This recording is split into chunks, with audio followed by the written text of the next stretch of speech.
Identical 9-year-old twin daughters of a janitor solved a $300 million problem in minutes. After every expert failed, the millionaire CEO rewards them, and their lives change forever. Before anything else, let's see how connected we really are. What's one thing you can see from your window right now? Sarah Miller's hands were raw from scrubbing bathroom floors. 11 hours into her shift at Thornton Technologies, the gleaming headquarters of America's fastest-growing tech company, her back ached with familiar pain. She pushed her cleaning cart down the silent corridor of the executive floor, careful not to disturb the important people behind closed doors. At home, her 9-year-old twin daughters were waiting. The thought brought both comfort and anxiety. Lily and Lucy were alone with elderly Mrs. Peterson from next door, who often dozed off while watching her soap operas. Sarah checked her phone. No messages, thank God. Just 3 more offices to clean, then home. As she approached the conference room, raised voices leaked through the supposedly soundproof walls. Sarah recognized the deep baritone of Richard Thornton, the billionaire CEO whose name adorned the building. $300 million.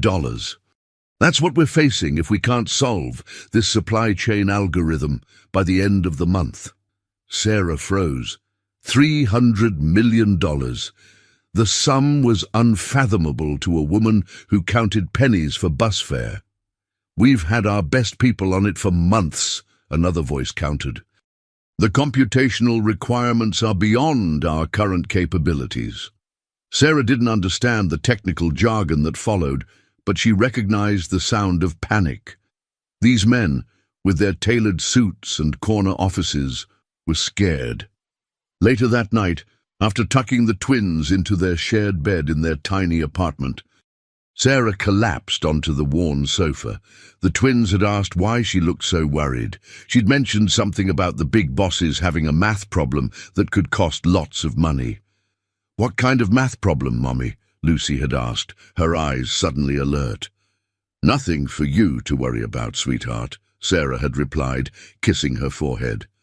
But as Sarah drifted into exhausted sleep, she didn't notice the twins whispering excitedly under their blankets, their identical faces animated in the glow of a smuggled flashlight. "Did you hear that?" Lily whispered. "A real math problem that even grown-ups can't solve." Lucy nodded, her eyes glinting with the same spark. "I want to know what it is." "Me too," said Lily, "and I know exactly how we're going to find out." The security guard barely glanced at Sarah's ID badge the next evening as she entered Thornton Technologies with 2 small figures in tow. The twins wore matching pink backpacks and solemn expressions. "Babysitter cancelled." Sarah explained apologetically. "Just for tonight. They'll sit quietly in the break room while I work." The guard nodded sympathetically. Single mothers had it tough, and Sarah Miller was known as a conscientious worker. "Keep them out of the restricted areas," he warned. "Of course," Sarah promised, ushering the girls toward the elevator.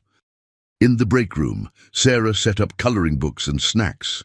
"Stay here, understand? I could lose my job if you wander around." The twins nodded obediently, their identical brown eyes wide with innocence. The moment Sarah left, Lucy pulled out a notebook filled with complex equations that would have bewildered most college students. "We need to find that conference room Mom mentioned," Lily said. Lucy nodded. "The one with the $300 million problem." Moving with synchronized precision, they slipped into the corridor. The executive floor was eerily quiet at night, illuminated only by emergency lights. They followed the path of freshly vacuumed carpet to a large glass-walled room. Inside, on a massive whiteboard, were rows of equations and diagrams. Through some miracle of fate, the room was empty, the day's emergency meeting adjourned, but its contents left intact for the morning team. "Look," breathed Lily, pressing her palm against the cool glass. "It's beautiful." The twins stared at the mathematical symphony before them, understanding flowing through their minds with inexplicable clarity. They'd always seen numbers differently, as colors, shapes, and patterns that danced and connected in ways they couldn't explain and that their teachers couldn't comprehend. Lucy took out her phone, a cast-off from a neighbor, and carefully photographed the whiteboard. "Girls!"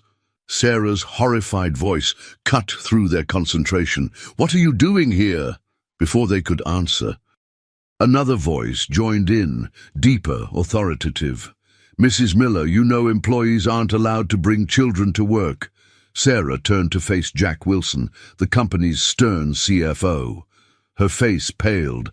"I'm so sorry, sir. My babysitter cancelled and I—" "Rules are rules," Wilson interrupted coldly. "This is grounds for termination." The twins exchanged alarmed glances. Their mother couldn't lose her job, not when rent was already overdue. "It's my fault," Lily stepped forward. "We wandered off when Mom wasn't looking. We just wanted to see where Mommy works," Lucy added. Wilson's expression remained unmoved. "I'll overlook it this once, Mrs. Miller. But consider this your final warning." After he left, Sarah knelt before her daughters, tears threatening. "You could have cost me my job. Promise me you'll never do that again." They promised, fingers crossed behind their backs, the photographs of the impossible equation already burning in their minds. That night, while Sarah slept, the twins huddled under their blanket fort, solving a problem that had stumped the world's best engineers. "We've almost got it," Lily whispered as dawn broke. "But how will we tell them?" For 3 days, the twins worked in secret. Their bedroom walls became covered with papers filled with calculations, hidden behind posters whenever Sarah entered. At school, they were distracted, drawing equations in the margins of their assignments instead of completing multiplication tables meant for 9-year-olds. "Lucy and Lily Miller," Mrs. Abernathy scolded, "if you spent half as much time on your schoolwork as you do daydreaming, you might actually pass 4th grade." The class snickered. The twins didn't care. They'd discovered something extraordinary about Thornton Technologies' problem. It wasn't one problem, but 2 overlapping issues that everyone was treating as a single equation. It's like they're trying to solve a puzzle with pieces from 2 different boxes. Lucy explained to Lily as they walked home. "And they can't see it because they're too close to it," Lily agreed. "We need to show them how to separate the variables." At home, Sarah was increasingly worried. The whispers at work suggested massive layoffs if the algorithm crisis wasn't solved. As one of the newest employees, she'd be first to go. "Mom, what exactly does Mr. Thornton's company make?" Lucy asked casually over dinner. Sarah sighed. "They design computer systems for shipping companies, helping goods move around the world efficiently. But something's gone wrong with their new system." "Is that the $300 million problem?"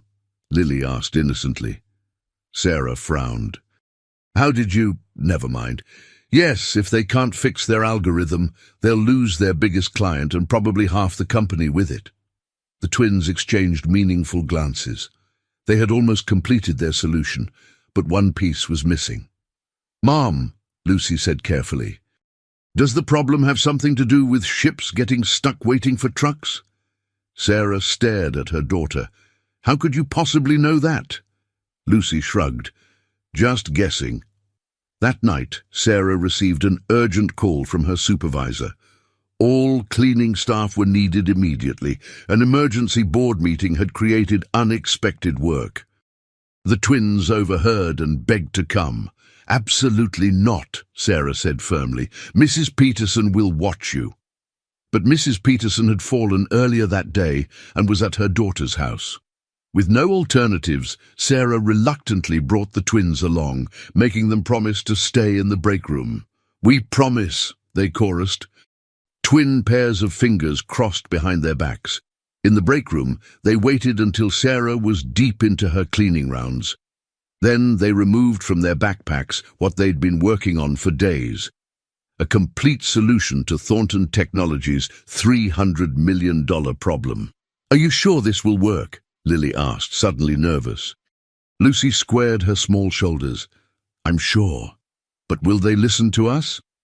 Only one way to find out, Lily replied, clutching their papers tightly. They slipped out of the break room, hearts pounding, toward the executive boardroom where voices could be heard arguing late into the night. The boardroom fell silent when the glass door swung open and two identical little girls in matching overalls marched in. 12 executives in expensive suits stared in disbelief. Richard Thornton, legendary CEO, recovered first. Young ladies, I believe you've taken a wrong turn. No, sir, Lily said clearly. We're exactly where we need to be. We solved your algorithm problem, Lucy added, holding up their papers. A ripple of uncomfortable laughter circled the table. Jack Wilson rose from his seat, face flushing with anger. This is outrageous. These are the cleaning woman's children. Security! Wait, said a woman with silver-streaked black hair and intelligent eyes. I'm Dr. Laura Chen, head of R&D. What are your names? I'm Lucy Miller, and this is my sister Lily, Lucy replied. We're 9 years old, and we understand your shipping optimization algorithm has an error in its foundation, Lily continued without missing a beat. Richard Thornton raised his hand, stopping Wilson's protest. Let them speak. Lucy approached the large touchscreen at the front of the room. May I? After a stunned pause, Dr. Chen nodded. Lucy pulled up the company's complex algorithm and fearlessly began to annotate it. Your problem isn't in the routing sequence like everyone thinks. It's in how the system perceives time across different transportation modes. She explained with surprising clarity. Lily joined her sister. You're trying to optimize for efficiency, but you've accidentally created a cascading delay effect. The room watched in astonishment as these children manipulated complex mathematical models with the ease of seasoned experts. Dr. Chen moved closer, her expression shifting from skepticism to wonder. How did you learn to do this? She asked quietly. The twins exchanged glances. We just see it, Lily answered simply. Numbers make patterns for us. Impossible, Wilson scoffed. They must have been coached. This is some kind of trick. Richard Thornton studied the twins thoughtfully. Doctor, Chen, is there any merit to what they're showing us? After examining their work, Dr. Chen looked up, her face pale. Not only is there merit, Mr. Thornton, but I believe they've identified a fundamental flaw we've all missed. If they're right. She trailed off, implications hanging in the air. Test it, Thornton ordered. For the next hour, the boardroom transformed into an impromptu laboratory. The twins directed programmers on implementing their solution while executives watched in amazement. Sarah, discovering her daughter's missing, stood frozen in the doorway, torn between horror at their disobedience and awe at their confidence among these powerful people. As midnight approached, the test program began its run. The room held its collective breath as data flowed across screens. Initial results showing 86% improvement in processing time, announced a programmer, voice tinged with disbelief. Congestion points resolving, added another. The backlog is clearing. Doctor. Chen turned to the twins with newfound respect. How did you understand what was happening? Lucy smiled. We saw that you were trying to solve one big problem, but it's really two problems happening at the same time. Like trying to untangle two necklaces, Lily added. You have to see which chain belongs to which necklace first. The simulation continued its run, tension building as the final calculations approached. The company's future and the fate of two little girls and their mother hung in the balance of algorithms few understood, but two children somehow mastered. Dawn broke over the city as the final simulations completed their runs. The boardroom, now cluttered with empty coffee cups and discarded printouts, fell silent as the results appeared on the main screen. 98% efficiency improvement, Dr. Chen announced, her voice cracking with emotion. Complete resolution of the cascading delays. The system is not only fixed, it's better than our original projections.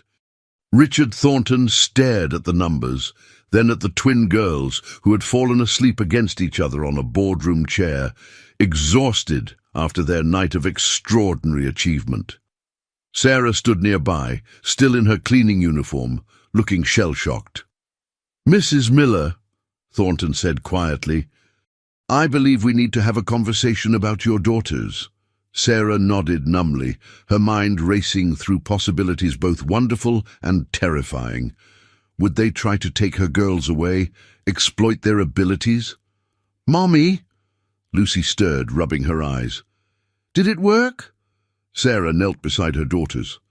"It worked, sweetheart. You and Lily did something incredible." Jack Wilson, who had remained skeptical throughout the night, finally spoke. "It's still possible this is some elaborate hoax." "Stop it, Jack," Thornton said sharply.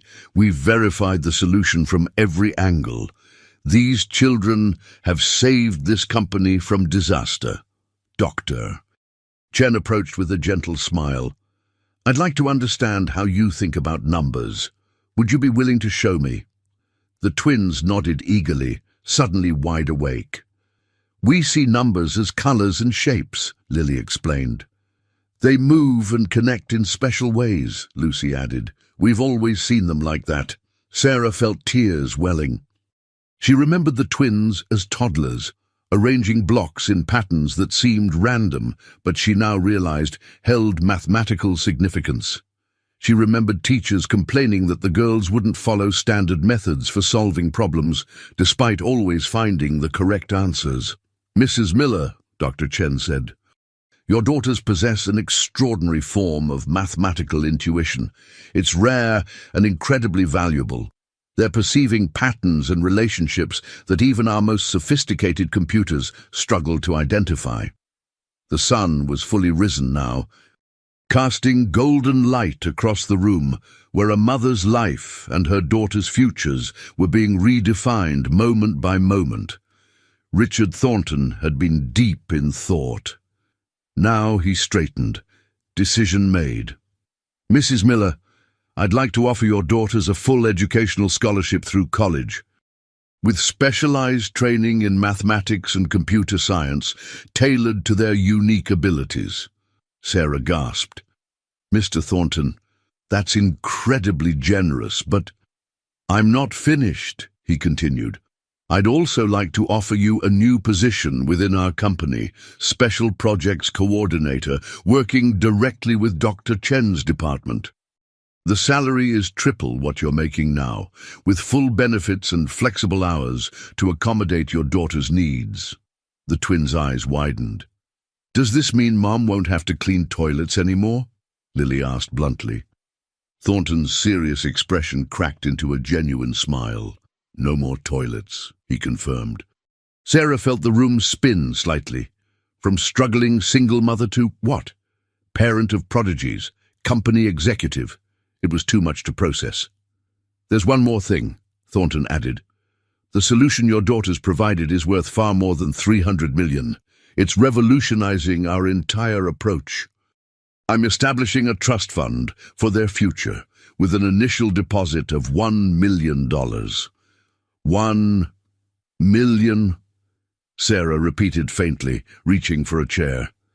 "It's the least we can do," Thornton said simply. The twins' world transformed overnight. 6 weeks after their mathematical miracle, they moved with their mother into a spacious apartment in a safe neighborhood with good schools. Sarah, now dressed in business attire instead of a cleaner's uniform, was thriving in her new role. The media dubbed them the Miracle Twins, and journalists camped outside their building hoping for interviews. Richard Thornton's PR team shielded them from the worst of the attention, but their story had captured America's imagination. The cleaning lady's daughters who saved a tech giant through pure mathematical intuition. On a crisp autumn morning, the twins sat in a specially designed classroom at Thornton Technologies. Dr. Chen had created an educational program tailored to their unique abilities, bringing in specialists in mathematics, physics, and cognitive science. The girls process numerical relationships through synesthesia, explained Dr. Melissa Wong, a neuroscientist studying their abilities. They literally see mathematical patterns as colors and shapes. It's giving them access to solutions that traditional computational methods miss. Sarah watched through one-way glass as her daughters manipulated virtual objects on a massive touchscreen, solving equations that would challenge graduate students. "Are they happy?" she asked Dr. Chen anxiously. "Sometimes I worry this is too much pressure." "Doctor," Chen smiled reassuringly, "we're monitoring that carefully. Notice how they're laughing. They experience mathematics as play. It brings them joy." Indeed, the twins were giggling as they raced each other to solve complex problems, their movements synchronized with uncanny precision. Richard Thornton joined them at the observation window. "Remarkable progress," he noted. "How are you adjusting to your new position, Sarah?" "It's challenging," she admitted. "Sometimes I feel out of my depth, but I'm learning every day." "Just like your daughters," he said kindly. Sarah nodded, throat tight with emotion. Their lives had changed so completely that sometimes she barely recognized them. The constant financial anxiety that had defined her existence was gone, replaced by new concerns about raising gifted children in the public eye. Later that evening, as Sarah prepared dinner in their new kitchen, a far cry from the cramped efficiency of their old apartment, Lucy approached with an unusually serious expression. "Mom, we need to tell you something important." Sarah's heart skipped. "What is it, sweetheart?" Lily joined her sister, their solemn faces mirror images. "Our solution did more than fix the shipping problem." Lucy nodded. "We've been studying the company's data. The algorithm we created can do something nobody expected." "What do you mean?" Sarah asked, setting down the spatula.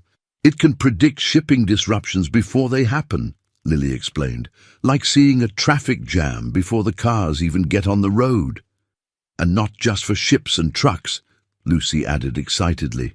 "It works for any system with multiple moving parts that need to coordinate." Sarah absorbed this. "Understanding dawning. You mean like power grids, hospital systems, emergency response networks," Lily confirmed. "Dr. Chen realized it yesterday. She's been running tests." "Mr. Thornton doesn't know yet," Lucy whispered. "But when he finds out—" The doorbell interrupted them. Sarah opened it to find Richard Thornton himself, his normally composed face animated with unusual excitement. "Sarah, I need to speak with the girls immediately," he said, stepping inside.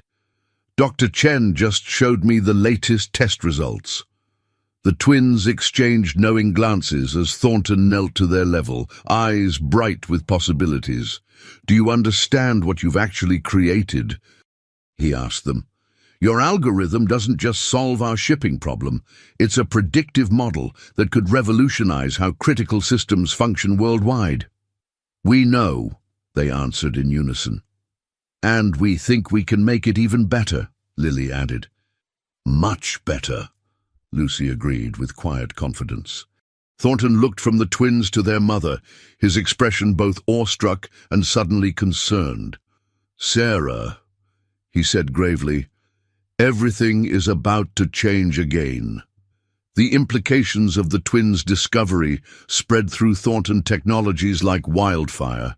Within days, the executive floor transformed into a hive of activity as teams were assembled to explore applications for what they now called the Miller algorithm.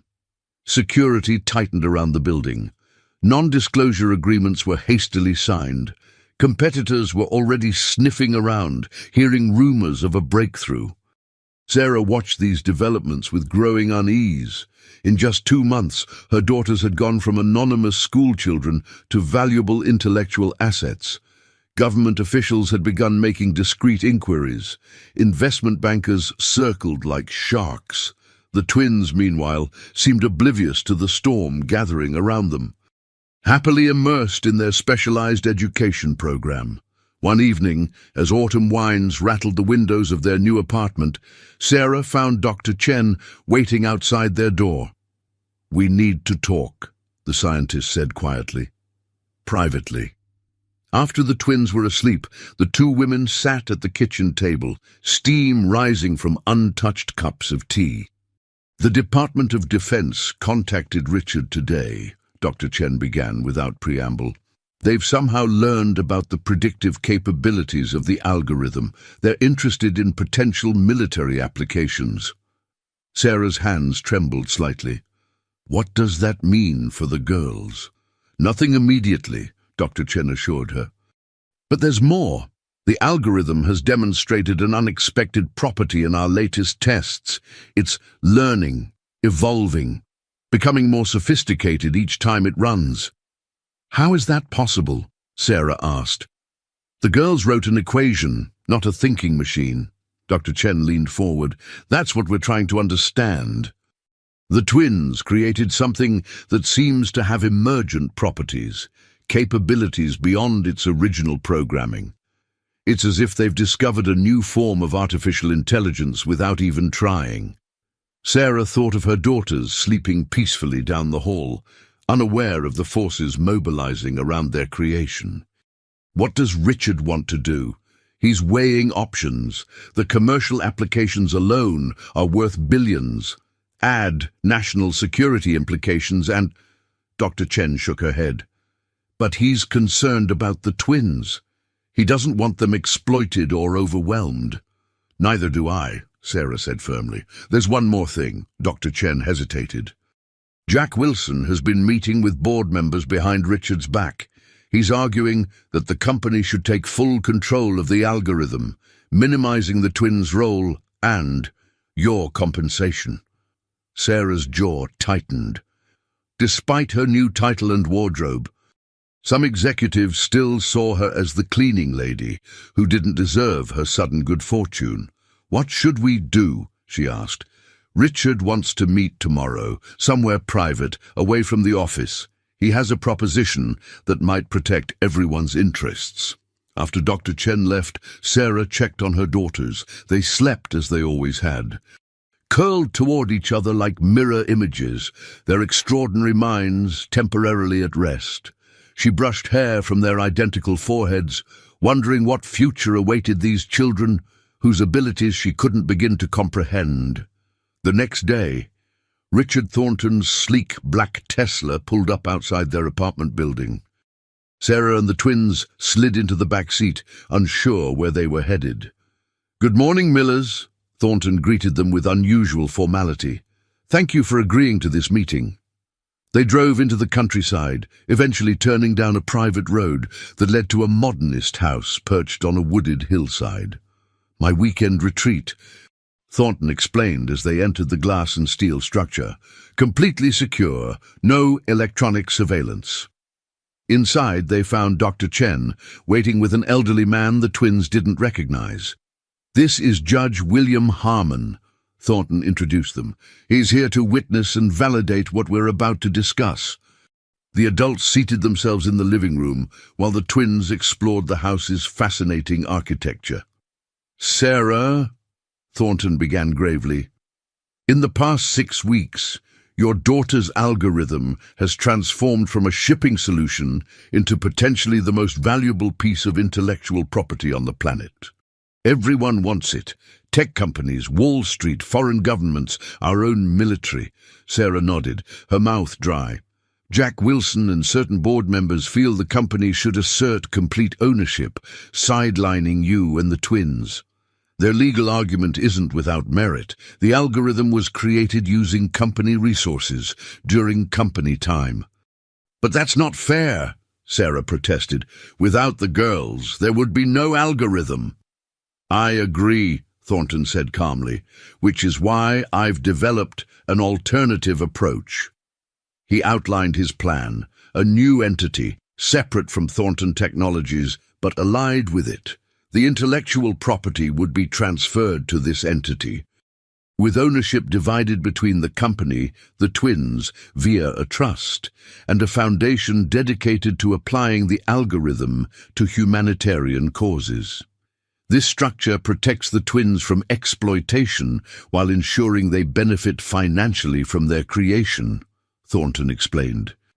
It also keeps the algorithm from falling entirely into government or military control. Judge Harmon spoke up.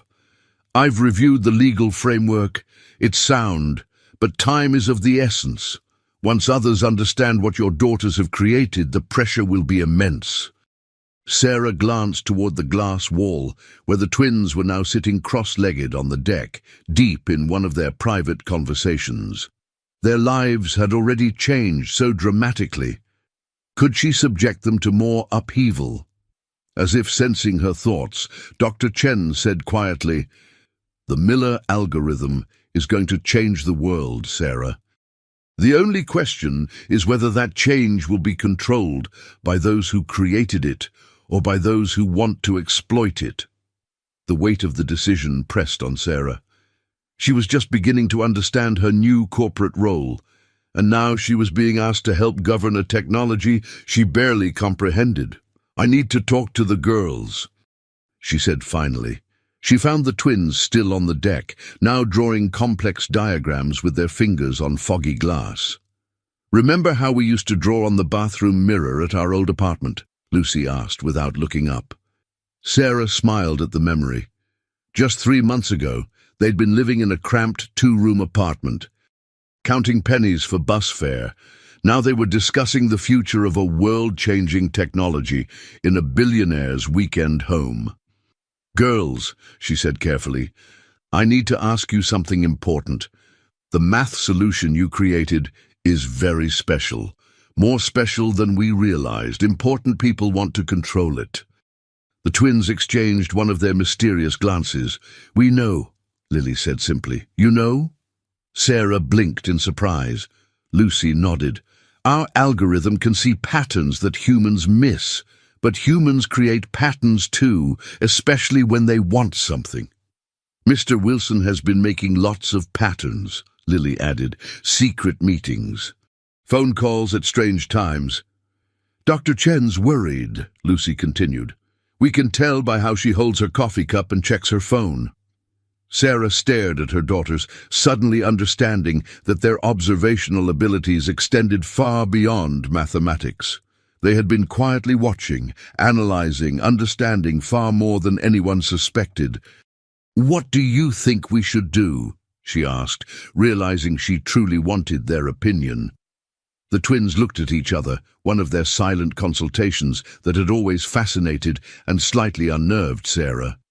"We trust Mr. Thornton," Lily said finally. "And Dr. Chen," Lucy added. "But most of all, we trust you, Mom," they finished in unison. Tears sprang to Sarah's eyes. Amid all the chaos and change, one thing remained constant: the bond between mother and daughters. Whatever decision she made would shape not just their futures, but potentially the future of technology itself. Snow fell softly outside the gleaming headquarters of the newly formed Miller Foundation. 6 months had passed since the creation of the entity that now controlled the revolutionary algorithm. Inside the state-of-the-art facility, Sarah sat at her desk, reviewing quarterly reports with growing confidence. Her former life as a cleaning woman seemed like a distant dream. The twins, now 10 years old, divided their time between specialized education, algorithm refinement, and, at Sarah's insistence, normal childhood activities. Today they were on a field trip to the Museum of Science with their small cohort of similarly gifted children who had been carefully selected for the Foundation's pilot education program. Sarah's phone buzzed with a text from Dr. Chen. "Turn on CNN." Heart suddenly racing, Sarah switched on the wall-mounted screen. Breaking news banners flashed across the bottom. "Massive power grid failure averted in northeastern U.S. Officials credit new predictive technology." The news anchor's voice filled the room. In what officials are calling a near-catastrophic infrastructure failure, 6 states narrowly avoided widespread power outages that could have affected millions during the current cold snap. Sources confirm that an experimental predictive system detected the cascading failure nearly 4 hours before it would have begun, allowing engineers to implement emergency protocols. Sarah sank back in her chair. The Miller algorithm had just had its first major public success. Richard Thornton appeared in her doorway, face flushed with excitement. It worked exactly as the twins predicted. The system identified the potential failure pattern and alerted authorities with enough time to prevent disaster. "Have the girls seen the news?" Sarah asked. "Not yet, but there's something else you should know." Thornton's expression turned serious. "The Department of Defense is renewing pressure for access to the algorithm. This public demonstration of its capabilities has intensified government interest." Sarah nodded grimly. They had anticipated this. The legal structure of the Miller Foundation included strict limitations on military applications, but the pressure was mounting. "Jack Wilson has been meeting with Pentagon officials," Thornton continued. "He still believes the algorithm should be fully weaponized and fully controlled by Thornton Technologies."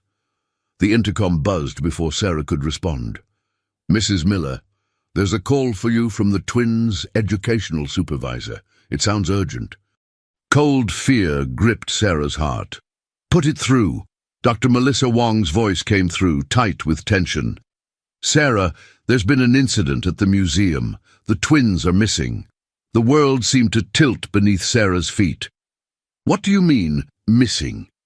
"They were separated from the group during the robotics demonstration. Security cameras show them leaving through a side exit, but then they disappear from surveillance. The museum is on lockdown, but so far there's no sign of them." Thornton, who had heard everything, was already on his phone. "I'm activating our security team. Sarah, stay put while we—" "No!" she interrupted, grabbing her coat. "They're my daughters. I'm going to the museum." 30 minutes later, Sarah stood in the museum's security office, watching footage of her daughters calmly walking out a service entrance, not running, not appearing distressed, but moving with clear purpose. "It doesn't look like an abduction," the security chief observed. "No," Sarah agreed. Understanding dawning. They left deliberately. But why? The twins had been thriving in their new life. They loved their special classes, their new friends, the constant intellectual challenges. What would make them suddenly walk away? Sarah's phone buzzed with a text from an unknown number. "Mom, we're safe. Don't worry. We had to leave. We'll explain soon. Love, L&L." Relief flooded her, quickly followed by confusion. She showed the message to Thornton. "They have a phone?" he asked, surprised. "Not that I know of," Sarah replied, equally puzzled. The museum security chief cleared his throat. "Ma'am, if they left voluntarily and have contacted you, this isn't technically a missing persons case." "They're 10 years old," Sarah snapped. "Of course it's a missing persons case." By nightfall, a full-scale search was underway. The twins' faces appeared on local news, then national broadcasts. The public didn't know about their connection to the algorithm that had just saved the northeastern power grid, but they responded to the story of missing gifted children. At midnight, as Sarah paced her living room surrounded by police officers and Thornton's security team, her phone buzzed again. "Turn on your computer. Open the video chat program. Just you, Mom. No police, no Mr. Thornton. We'll know if they're there." Sarah's hands shook as she opened her laptop. The video call connected immediately, revealing her daughters sitting side by side in what looked like a cheap motel room. "Girls, where are you? What's happening?" she demanded. Torn between relief at seeing them safe and anger at their disappearance. "Mom, we had to leave," Lucy said earnestly. "We overheard something at the foundation yesterday. Something bad." Someone has changed the algorithm, Lily continued. They've modified the core parameters we created. Sarah frowned. That's impossible. Only you two fully understand how it works. That's not entirely true anymore, Lucy explained. The algorithm has been growing, learning. The more data it processes, the more sophisticated it becomes. And someone has been feeding it new instructions, Lily added, her voice tight with worry. Military applications, Mom, targeting systems. Weapons. Sarah felt a chill run through her. How do you know this? We built a backdoor into the system, Lucy admitted, a way to monitor what was happening to our creation. Last night we detected unauthorized changes coming from inside Thornton Technologies. It's Mr. Wilson, Lily said flatly. He's working with someone from the Pentagon. Someone not going through official channels. They're trying to weaponize our algorithm before the legal restrictions are finalized. Sarah struggled to process this information. Could Jack Wilson really be manipulating the algorithm behind everyone's backs? His ambition was well known, but this level of deception seemed extreme. Girls, even if this is true, running away isn't the solution. Come home and we'll talk to Richard together. The twins exchanged one of their silent looks. We can't, Lucy said finally. Not yet. We need to fix what they've done to our algorithm first. But we need your help, Mom, Lily added. We need you to get us something from the Foundation without anyone knowing. Before Sarah could respond, the twins' heads jerked up simultaneously, as if hearing something beyond the computer's microphone. Someone's coming, Lucy whispered. We have to go. Wait, Sarah cried. Where are you? Let me help you. Tomorrow night, 8 o'clock. The place where you used to take us for ice cream on paydays, Lily said quickly. Come alone, Mom, please. The connection ended abruptly, leaving Sarah staring at a blank screen as police officers rushed into the room, alerted by her raised voice. Did they call? An officer demanded. We need to trace that immediately. Sarah hesitated, torn between her instinct to protect her daughters and her duty to help find them. Something was very wrong at the Foundation, and somehow her 10-year-old daughters had discovered it before anyone else. Mrs. Miller, Richard Thornton said gently, whatever the twins told you, we need to know. Their safety is paramount. Sarah looked into his eyes, searching for any sign of deception. Had he known about Wilson's activities? Was he part of the plan to militarize the algorithm? They say someone's tampered with the algorithm, she said carefully, watching his reaction. They say it's being weaponized without our knowledge or consent. Thornton's face paled, genuine shock registering in his eyes. That's not possible. The security protocols... Jack Wilson, Sarah interrupted. They say it's Jack Wilson, working with someone from the military. Understanding dawned on Thornton's face, followed by anger. The suspicious server activity last week, the late-night access to the main database. We assumed it was routine maintenance, but... He pulled out his phone, dialing rapidly. This is Thornton. I need a complete lockdown of all algorithm access immediately. And find Jack Wilson. Now. The old ice cream parlor looked exactly as Sarah remembered. Faded pink booths, vintage jukebox, the smell of waffle cones and sugar. How many times had she brought the twins here after receiving her meager paycheck, watching their delight as they shared a single scoop to make the treat last longer. Now she sat alone in a corner booth, her designer coat and expensive haircut marking how much had changed. Through the window, she could see Thornton's security team positioned discreetly around the block, despite her promise to come alone. She had insisted they keep their distance, close enough to protect the twins if necessary, far enough away to honor her daughter's trust. The bell above the door jingled. Two small figures in hooded sweatshirts slipped inside, moving quickly to her booth. When they pushed back their hoods, Sarah gasped. The twins had cut their long brown hair into short, uneven crops and dyed it black. Don't be mad, Mom, Lucy said. sliding onto the vinyl bench. We needed to look different. The algorithm recognized our faces on security cameras, Lily explained. It's been programmed to track us. Sarah reached across the table, taking their small hands in hers. I've been so worried. Are you eating? Sleeping? Where have you been staying? We're okay, Lucy assured her. We had emergency money saved, and we're careful. Mr. Wilson has been arrested, Sarah told them. Richard found evidence that he was working with a rogue military contractor to modify the algorithm. The Foundation is doing a complete security audit. The twins exchanged skeptical glances.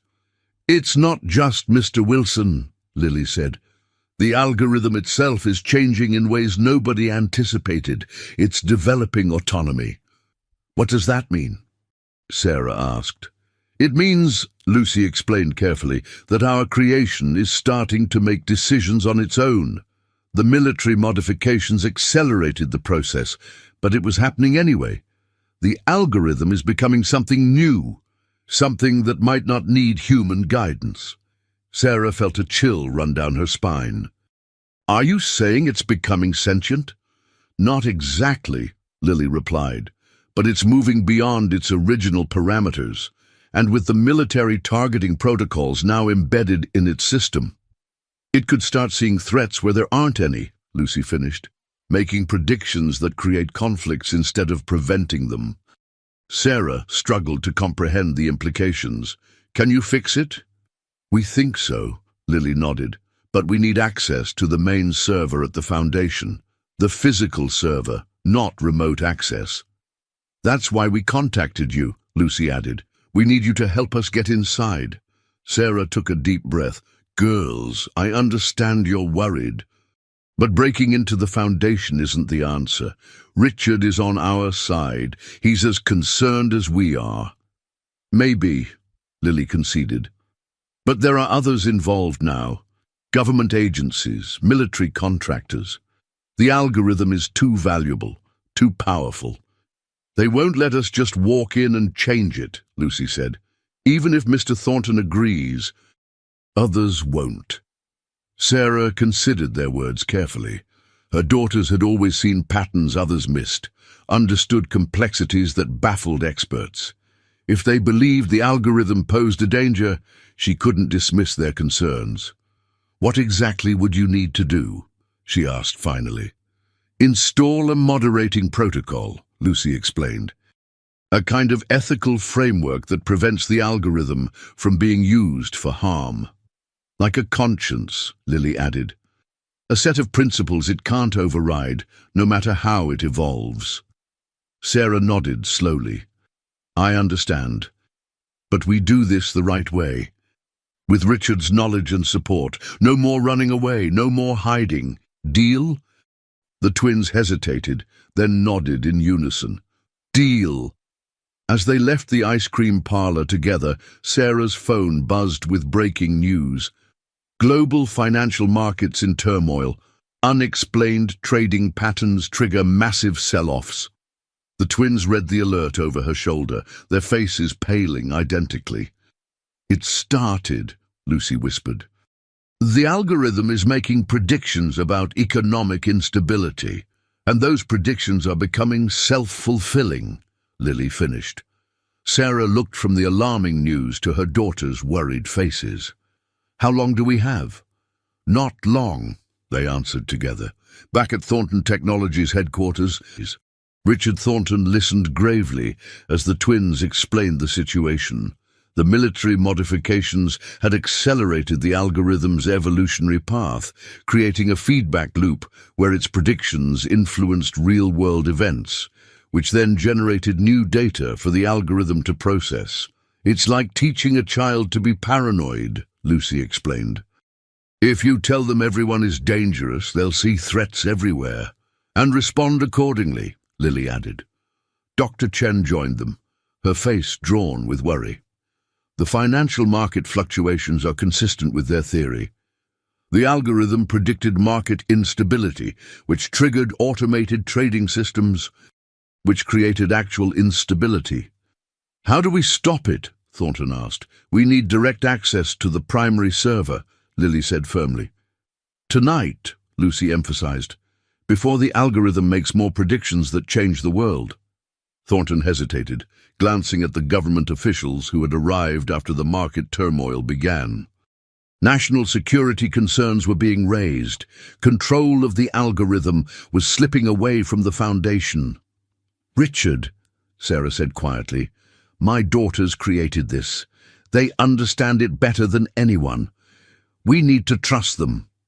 After a moment's consideration, Thornton nodded.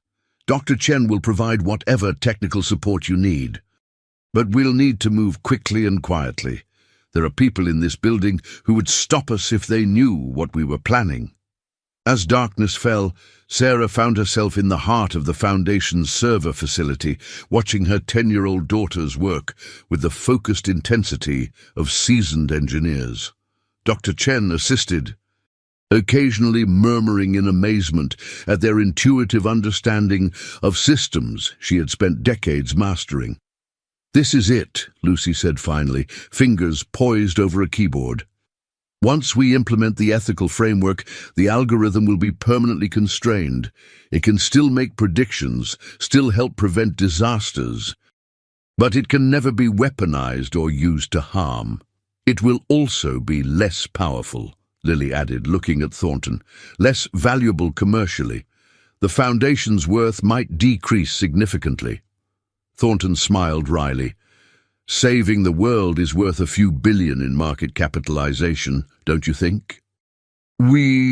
As the twins prepared to upload their solution, alarms suddenly blared throughout the facility. Security doors began closing automatically. What's happening? Sarah cried. Dr. Chen checked a security monitor. Military personnel are entering the building. They're invoking national security protocols to seize control of the algorithm. Thornton's face hardened. Jack Wilson may be gone, but his allies are making their move. Girls, how much longer do you need? 3 minutes, Lucy answered, fingers flying over the keyboard. 2 if everything goes perfectly, Lily added. You have 90 seconds, Thornton said grimly. That's how long my security team can delay them legally. After that, he didn't need to finish. They all understood the stakes. If the military took control before the ethical framework was installed, the algorithm could become the most dangerous predictive weapon in history. Sarah watched the seconds tick down, her heart pounding as her daughters worked with supernatural coordination, anticipating each other's needs without a word. On the security monitors, she could see armed personnel moving through the building, closer with each passing moment. 30 seconds, Thornton warned. Almost there, the twins murmured in unison, their identical faces illuminated by the screen's blue glow. Sarah held her breath as booted footsteps echoed in the corridor outside. Upload complete.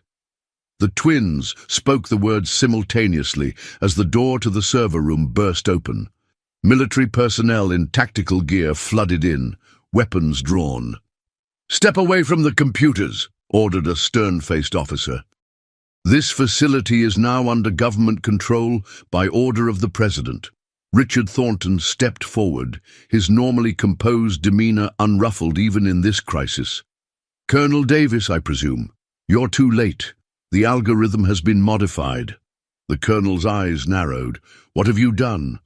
Protected humanity from its own worst instincts. Dr. Chen answered calmly, including the instinct to weaponize every technological advancement. Sarah moved protectively in front of her daughters as the colonel approached the main console, examining the screens with growing alarm.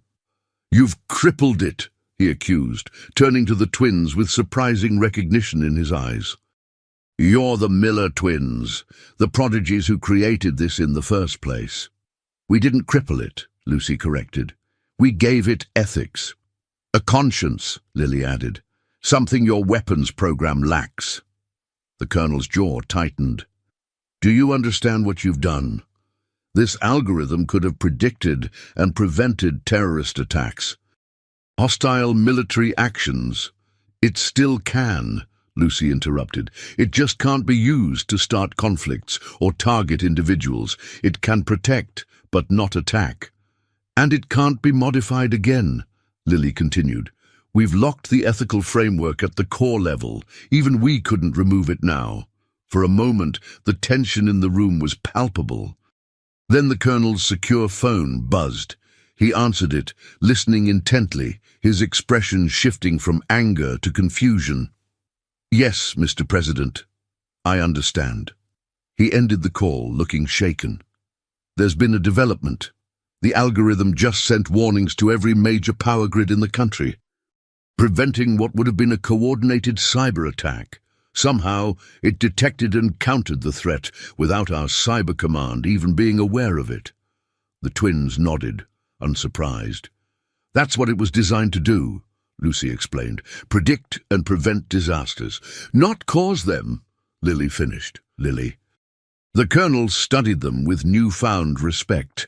The President wants to speak with you, all of you. The next 24 hours passed in a blur of secure facilities, government officials, and high-level negotiations. The twins, remarkably composed for 10-year-olds in the midst of a national security crisis, patiently explained their ethical framework to increasingly senior officials.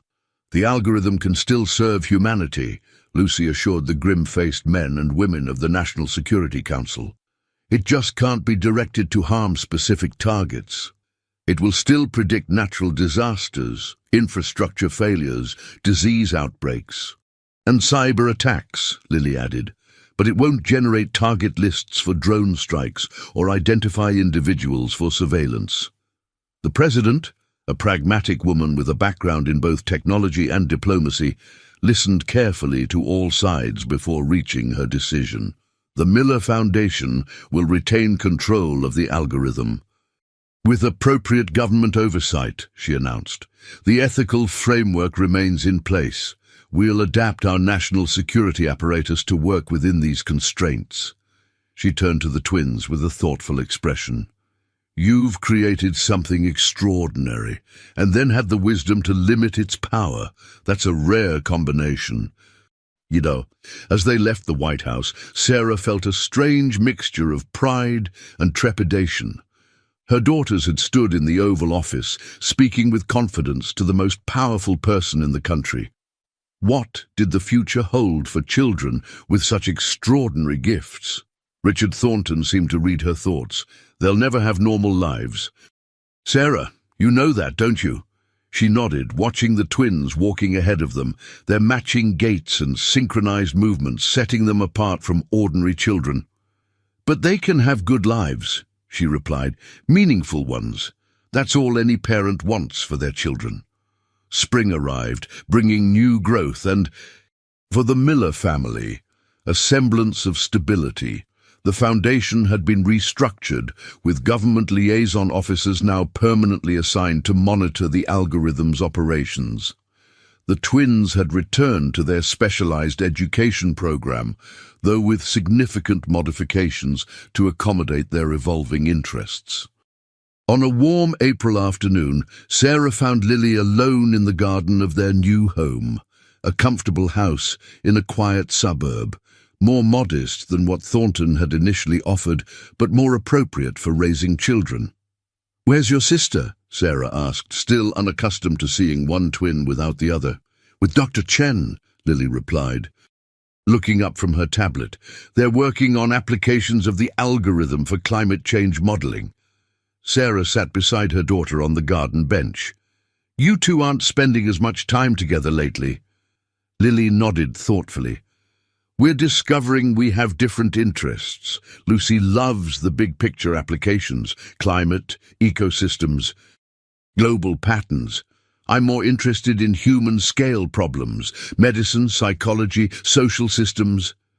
"Growing up," Sarah murmured, feeling the bittersweet pride all parents experience when their children begin finding individual paths. "Mom," Lily said suddenly, her expression serious beyond her years, "there's something I need to tell you.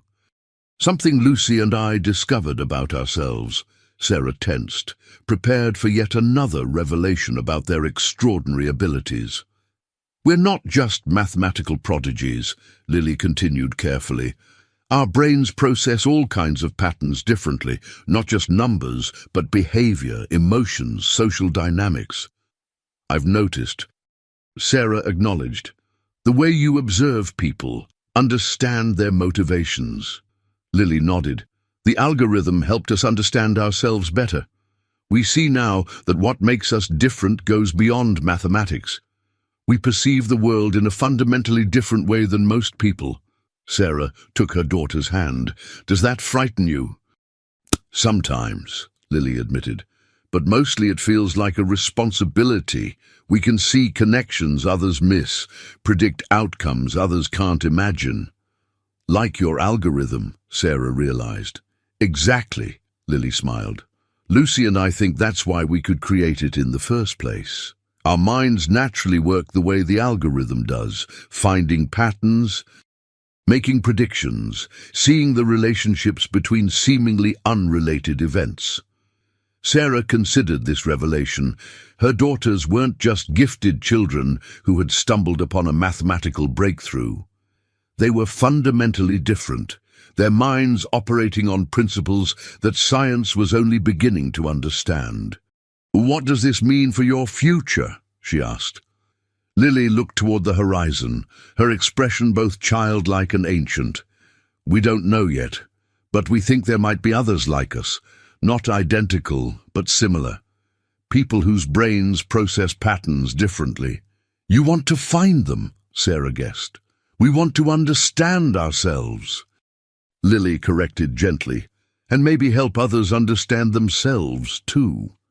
As they sat together in the gentle spring sunshine, Sarah realized that her daughter's journey was just beginning.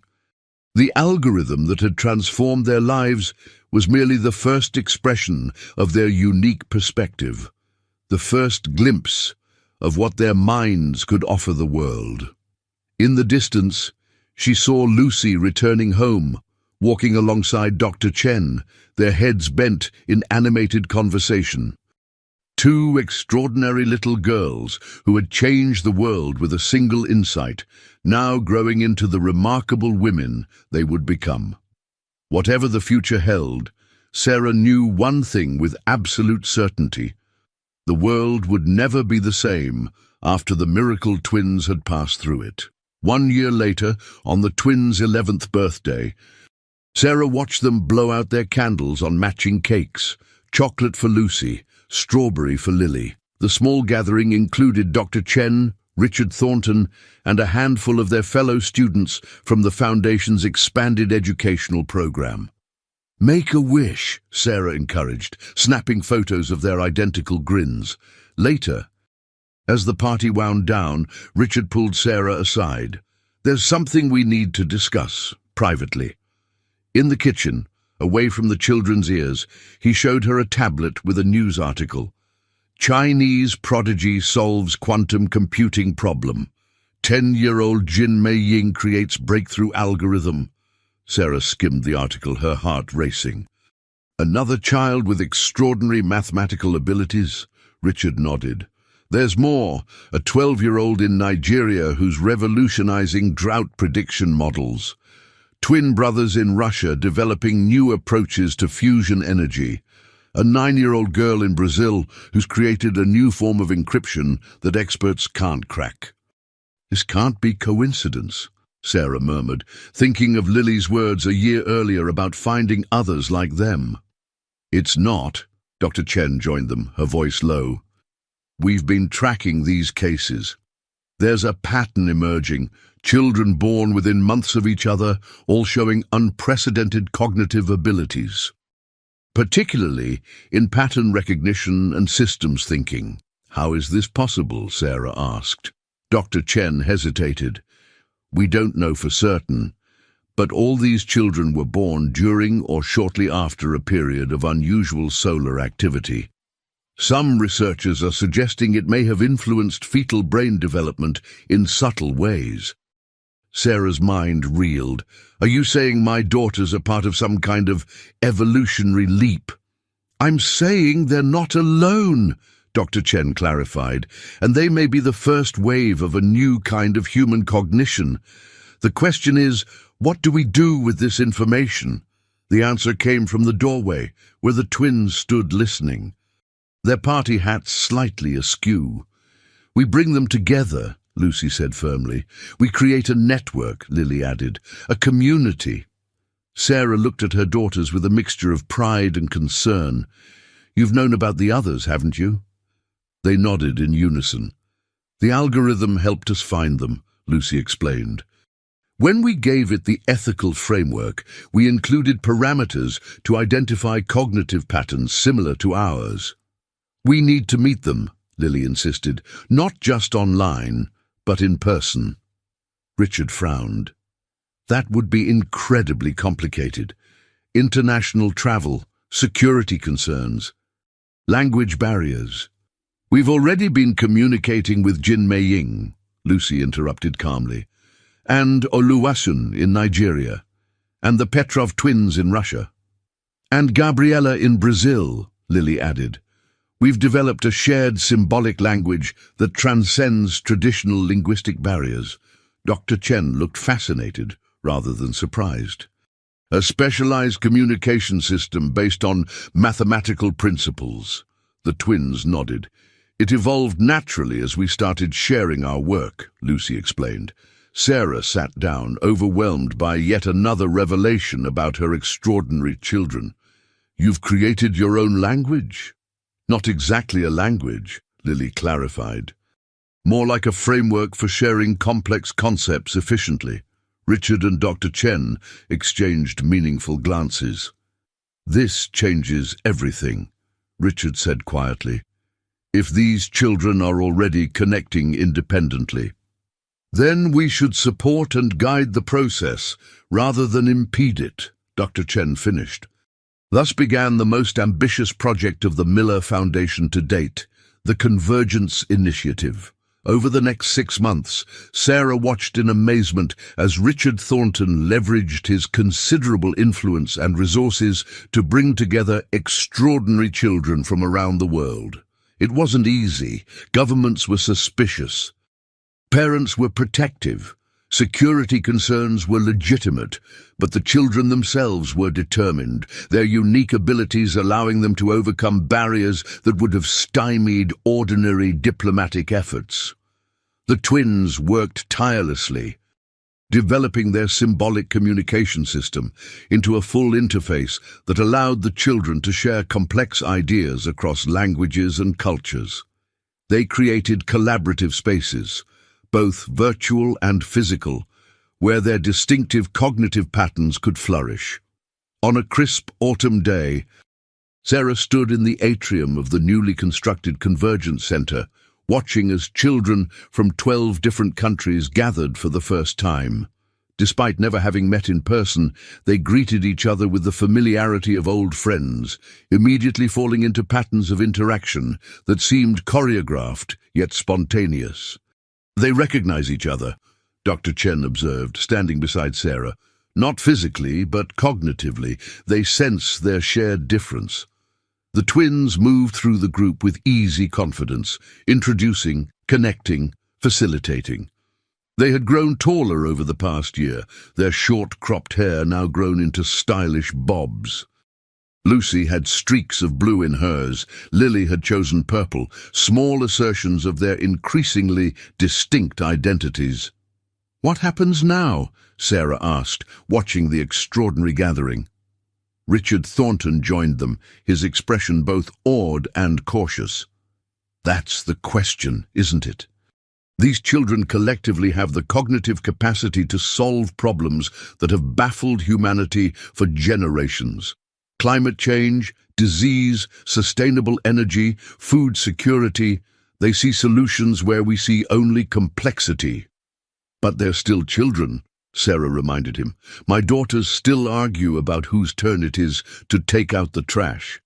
Jin Mei-ying still collects stuffed pandas. The Petrov twins still play soccer in the hallways, despite being told not to. That's what makes this so unprecedented, Dr. Chen said. They have the cognitive abilities of exceptional adults combined with the moral plasticity and creative freedom of children. They haven't been conditioned to accept limitations or impossibilities. As they spoke, the children had gathered around a large interactive display, rapidly manipulating complex models and diagrams using their shared symbolic system. Their focus was absolute, their collaboration seamless. "What are they working on?" Sarah asked. "Doctor." Chen checked her tablet, eyebrows rising in surprise. "It appears to be a comprehensive approach to neural interface technology. They're designing a system that would allow direct mind-to-mind communication."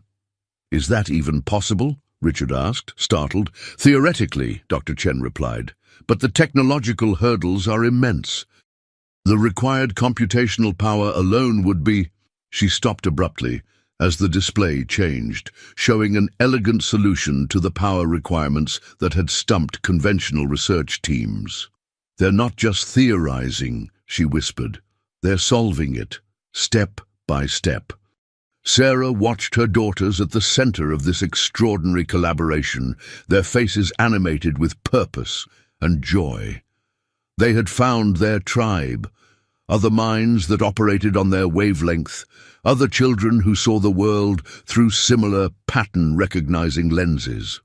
That evening, as the international visitors settled into their accommodations at the center, Sarah found the twins on the observation deck, gazing at the stars. "Big day," she said, joining them at the railing. "The beginning of something important," Lucy replied. "Something world-changing," Lily added. Sarah studied their profiles, illuminated by starlight. "Are you happy?" she asked simply. They turned to her with identical smiles that still took her breath away. "Yes," they answered together. Then Lucy continued alone. "We found where we belong, Mom. Not just with each other, but with all of them. We're parts of a larger pattern." "A constellation," Lily suggested, pointing upward. "Separate stars that together create something meaningful." Sarah wrapped her arms around her daughters. These miraculous children who had emerged from her ordinary body with extraordinary minds. From cleaning toilets at night to standing on the precipice of a new human potential, the journey seemed impossible, yet here they were. "Whatever happens next," she promised them, "we'll face it together." Above them, the stars wheeled in their ancient patterns, indifferent to the new patterns being woven by young minds below, patterns that would perhaps rewrite humanity's future in ways none of them could yet fully comprehend. 5 years passed in a blur of innovation and discovery. The Convergence Initiative grew from 12 children to over 100, their collective intelligence tackling humanity's most pressing challenges with remarkable success. New approaches to clean energy, breakthroughs in medical research, revolutionary educational methods. The contributions flowed steadily from this unusual collaboration of young minds. The twins, now 16, had grown into poised young women with distinctive personalities and separate interests, though they remained extraordinarily close. Lucy had become the public face of the initiative. Her natural charisma and gift for translating complex concepts into accessible language, making her an effective ambassador to the adult world. Lily worked more behind the scenes, developing the systems and frameworks that allowed the growing network to function effectively. On the 5th anniversary of the Convergence Center's founding, the twins stood together on a stage before an audience of world leaders, scientists and journalists. Sarah watched from the front row, hardly able to believe these confident young women had once been the tiny babies she'd cradled in her arms, or the determined 9-year-olds who had solved an impossible algorithm while their mother cleaned offices. "The work we've shared today represents just the beginning," Lucy was saying, her voice clear and assured. "Our neural interface prototype has progressed from theoretical to functional. allowing direct sharing of complex conceptual frameworks between compatible minds. This technology isn't meant to replace traditional communication, Lily continued, but to supplement it in specific contexts where precision and efficiency are crucial. Crisis response, scientific collaboration, medical diagnosis. A skeptical journalist raised his hand. Critics suggest that your initiative, despite its humanitarian goals, is creating a two-tiered society, those with enhanced cognitive abilities and those without. How do you respond to concerns about cognitive elitism? The twins exchanged a glance. Their silent communication as effective as ever, despite years of developing individual identities. That's a valid concern, Lucy acknowledged, which is why our next phase focuses on cognitive accessibility rather than enhancement. We don't believe the answer lies in trying to make everyone think like us, Lily explained. Rather, we're developing adaptive interfaces that bridge different cognitive styles, allowing diverse minds to collaborate effectively regardless of how they process information. Sarah felt a surge of pride. Her daughters had grown not only in intellectual capability, but in wisdom and empathy. They understood that their differences came with responsibility, not to elevate themselves above others, but to build bridges across human diversity. After the presentation, at a private reception, Richard Thornton approached Sarah. Now, in his 70s, he remained actively involved in the foundation, though day-to-day operations had transitioned to younger leadership. "Did you ever imagine this future when you were cleaning my office floors?" he asked with a wry smile. Sarah laughed. "Not in my wildest dreams. Sometimes I still expect to wake up in our old apartment, rushing to get the girls to school before my night shift." His expression turned serious. "You've done an extraordinary job raising them, Sarah. Not just as brilliant minds, but as good human beings. That's no small achievement given the pressures and attention they've faced." Before she could respond, an aide approached with urgent news. A developing crisis was unfolding. A previously unknown pathogen had appeared simultaneously in multiple major cities around the world, with alarming transmission rates and unusual symptoms. The reception quickly emptied as health officials and government representatives rushed to emergency meetings. The twins were immediately surrounded by their convergence colleagues, rapidly assimilating information and developing response models. Sarah watched as her daughters shifted seamlessly into crisis mode, their heightened pattern recognition abilities perfectly suited to tracking the emerging threat. Within hours, the convergence team had identified crucial characteristics of the pathogen that had eluded conventional analysis. "It's engineered," Lily concluded grimly, displaying complex molecular structures on the center's main screen. "These protein configurations don't occur naturally. And the simultaneous appearance in 17 cities suggests deliberate release," Lucy added. "This is bioterrorism."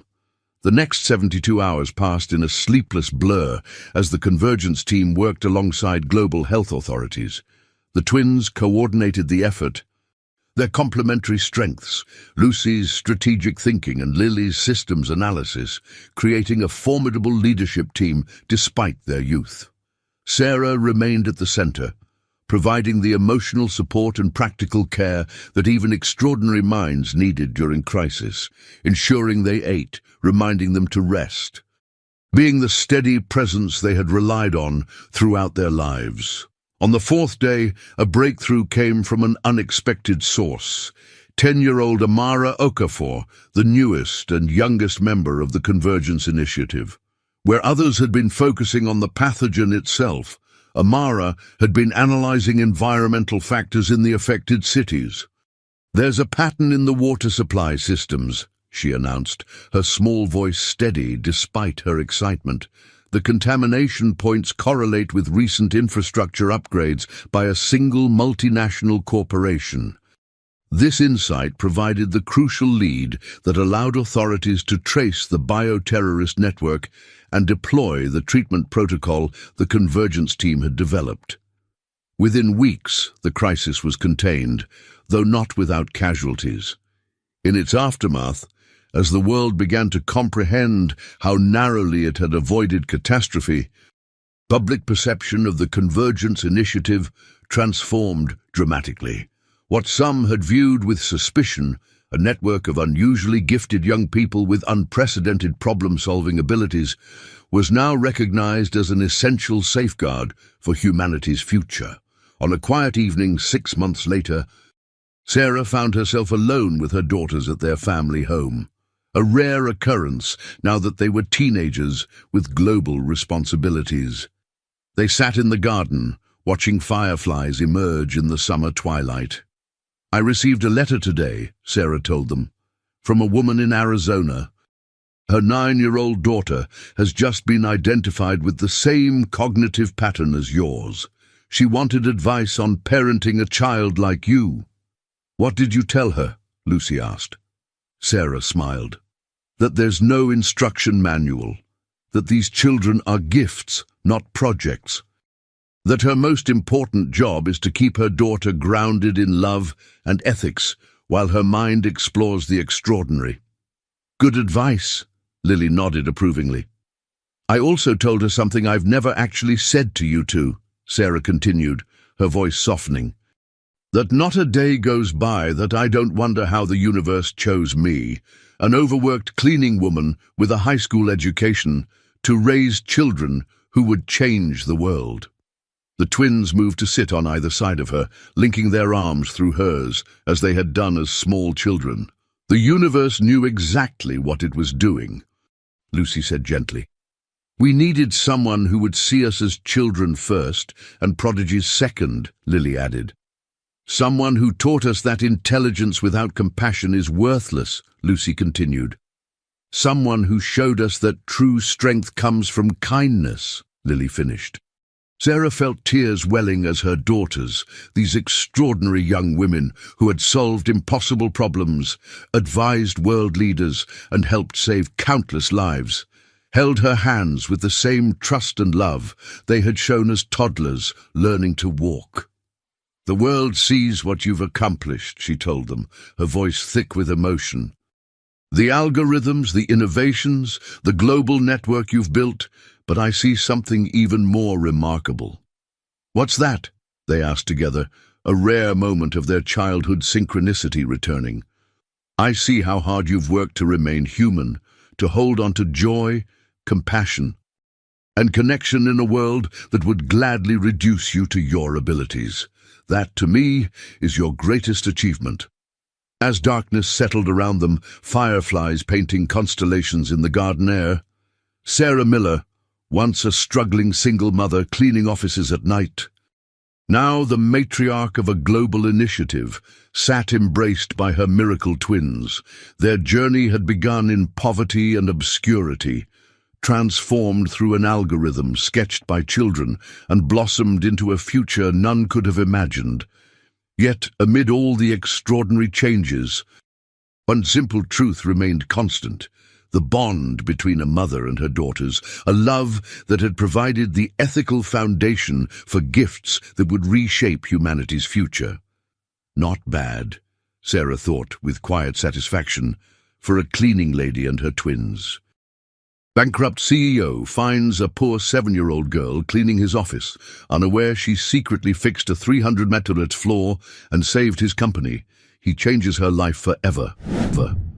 Alexander Preston adjusted his Italian silk tie while staring out the floor-to-ceiling windows of his corner office.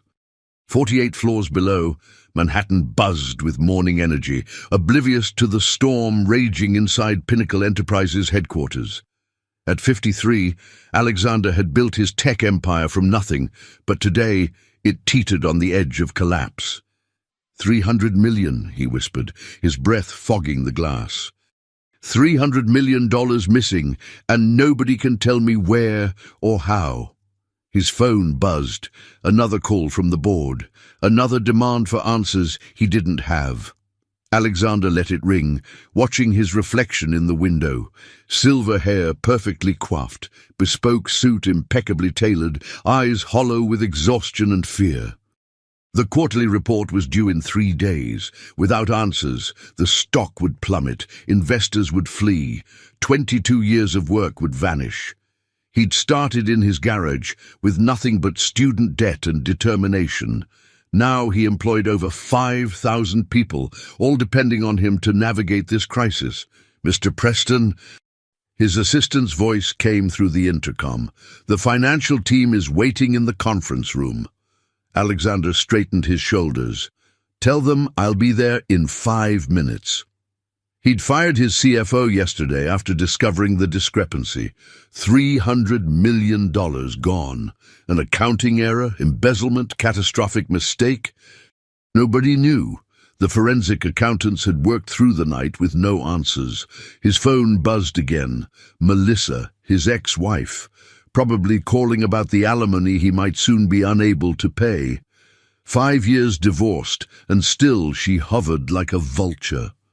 "Not now," he muttered, silencing the phone. Alexander grabbed his tablet and strode toward the door, pausing at his desk. A small photograph sat beside his computer, the only personal item in the sterile office. A younger Alexander stood beside his father outside their small Ohio hardware store. Before college, before Silicon Valley, before Pinnacle, before everything fell apart. "I won't let it end like this," he promised the photograph. In the hallway, he nearly collided with a cleaning cart. A small figure darted back. "Sorry, mister," came a tiny voice. Alexander glanced down to see a child, a little girl with dark pigtails and eyes too serious for her age. She wore the uniform of the building's cleaning company, comically large on her small frame. "What are you doing here?" he asked, more sharply than intended. "This is an executive floor. Where's your supervisor?" "My mama's cleaning the bathrooms," she replied, her small chin lifting. "I'm helping. I'm 7. Alexander checked his watch. "Children aren't allowed up here. It's against company policy." The girl nodded solemnly. "I know. But Mama couldn't find a sitter today and we need the money. I promise I won't touch anything important." Something in her earnest expression stopped Alexander from calling security. The dark circles under the child's eyes mirrored his own. "What's your name?" he asked, his tone softening. Lily Washington." "Well, Lily Washington, stay out of trouble and stay out of the offices." She nodded seriously. "Yes, sir. Sorry to bother you." Alexander continued toward the conference room, dismissing the encounter from his mind. He had 300 million problems to solve. One little girl was the least of his concerns. Behind him, Lily watched him go, then quietly slipped into his empty office. Dawn broke cold over the East Harlem apartment building where Lily Washington lived with her mother, Gloria. While other children her age were still sleeping, Lily was already dressed, carefully pouring cereal for herself and her 5-year-old brother, Marcus. "Eat up, buddy," she whispered, not wanting to wake their mother, who had finally fallen asleep just 2 hours ago after her night shift at the hospital cafeteria. Their apartment was small, but meticulously clean. 1 bedroom for their mother and a converted dining nook where Lily and Marcus slept on a pull-out sofa. The walls were thin enough that Lily could hear Mr. Guzman's television next door, already blaring the morning news. Marcus rubbed his eyes sleepily. "Is Mama taking us to school today?" Lily shook her head. "Mrs. Rodriguez from 3B will take you. I have to go with Mama to her cleaning job." "Again?" Marcus pouted. "Why can't you come to school?" "Because Mrs. Winters is sick, so Mama has to cover her shift this morning, and you know we can't afford a babysitter." Lily spoke matter-of-factly, with none of the resentment another child might feel. At 7, Lily had already mastered skills many adults struggled with: managing time, solving problems, and keeping secrets. The biggest secret was how often she missed school to help her mother. The school thought Lily had frequent doctor's appointments. In reality, she was working alongside Gloria, quietly and out of sight. Gloria Washington appeared in the doorway, her eyes heavy with fatigue, but her uniform freshly pressed. "Baby, you didn't have to get up so early," she said, kissing the top of Lily's head. "I wanted to help," Lily replied. "I made your coffee. It's in the thermos." Gloria's eyes shimmered. "What did I do to deserve you?" She glanced at her watch and sighed. "We need to leave in 15 minutes. Mrs. Rodriguez will be here for Marcus at 7:30. While her mother showered, Lily packed Marcus's lunch, a peanut butter sandwich, an apple, and the last pudding cup. She tucked a note inside. "Be good today. Love, Lily." Lily loved school and excelled in her classes, especially math. Numbers made sense to her in a way people often didn't. They were reliable, consistent. When her first-grade teacher had discovered Lily could multiply 3-digit numbers in her head, she'd recommended advanced placement. But extra programs meant forms and questions about their home life, so Gloria had politely declined. On the subway ride to Midtown, Lily leaned against her mother's shoulder, watching the numbers of each passing station. She calculated the intervals between stops, the approximate speed based on distance and time, the patterns in the passenger count. "Remember, stay close to me today," Gloria whispered. "This is a fancy place. Very important people work there." Lily nodded. "I'll be invisible. And if anyone asks, I'm helping you because it's a school holiday," Lily finished. "I know, Mama." At Pinnacle Enterprises, they entered through the service entrance. Gloria signed in while Lily stood quietly beside the cleaning cart, eyes downcast as she'd been taught. The security guard barely glanced at them. 48th floor today," he said, handing Gloria a key card. "Executive offices need special attention. Board meeting tomorrow." On the service elevator, Gloria knelt to Lily's level. "Baby, I need you to be extra careful today. These are the big bosses. If they catch you, I could lose this job." Lily nodded solemnly. "I'll just dust and empty trash cans. Nothing complicated. That's my girl." Gloria straightened her uniform. "Let's split up to finish faster. You take the east hallway, I'll take west. Meet back here in 1 hour." As the elevator doors opened, Lily felt a familiar thrill of adventure. While other kids played pretend spies, she was a real one, invisible, observant, and on a mission to help her family survive. She had no idea that today's mission would change everything. Alexander sat alone in the darkened conference room, illuminated only by the glow of his laptop. The financial team had left hours ago, defeated. The board meeting loomed tomorrow morning, and he still had no answers about the missing 300 million. His temples throbbed. The forensic accounting team had traced the discrepancy to a complex series of international transactions involving their new semiconductor division, but the trail went cold at a Singapore holding company. It wasn't embezzlement, at least not the obvious kind. It appeared to be a catastrophic algorithm error in their automated trading system, compounded by human oversight failures. The phone rang. His new interim CFO, Patricia Winters. "Please tell me you've found something," Alexander said, bypassing any greeting. "Nothing definitive," Patricia replied, her voice tight with tension. "But I've been reviewing the original code for the trading algorithm. There's something odd in the execution parameters." "Odd how?" She hesitated.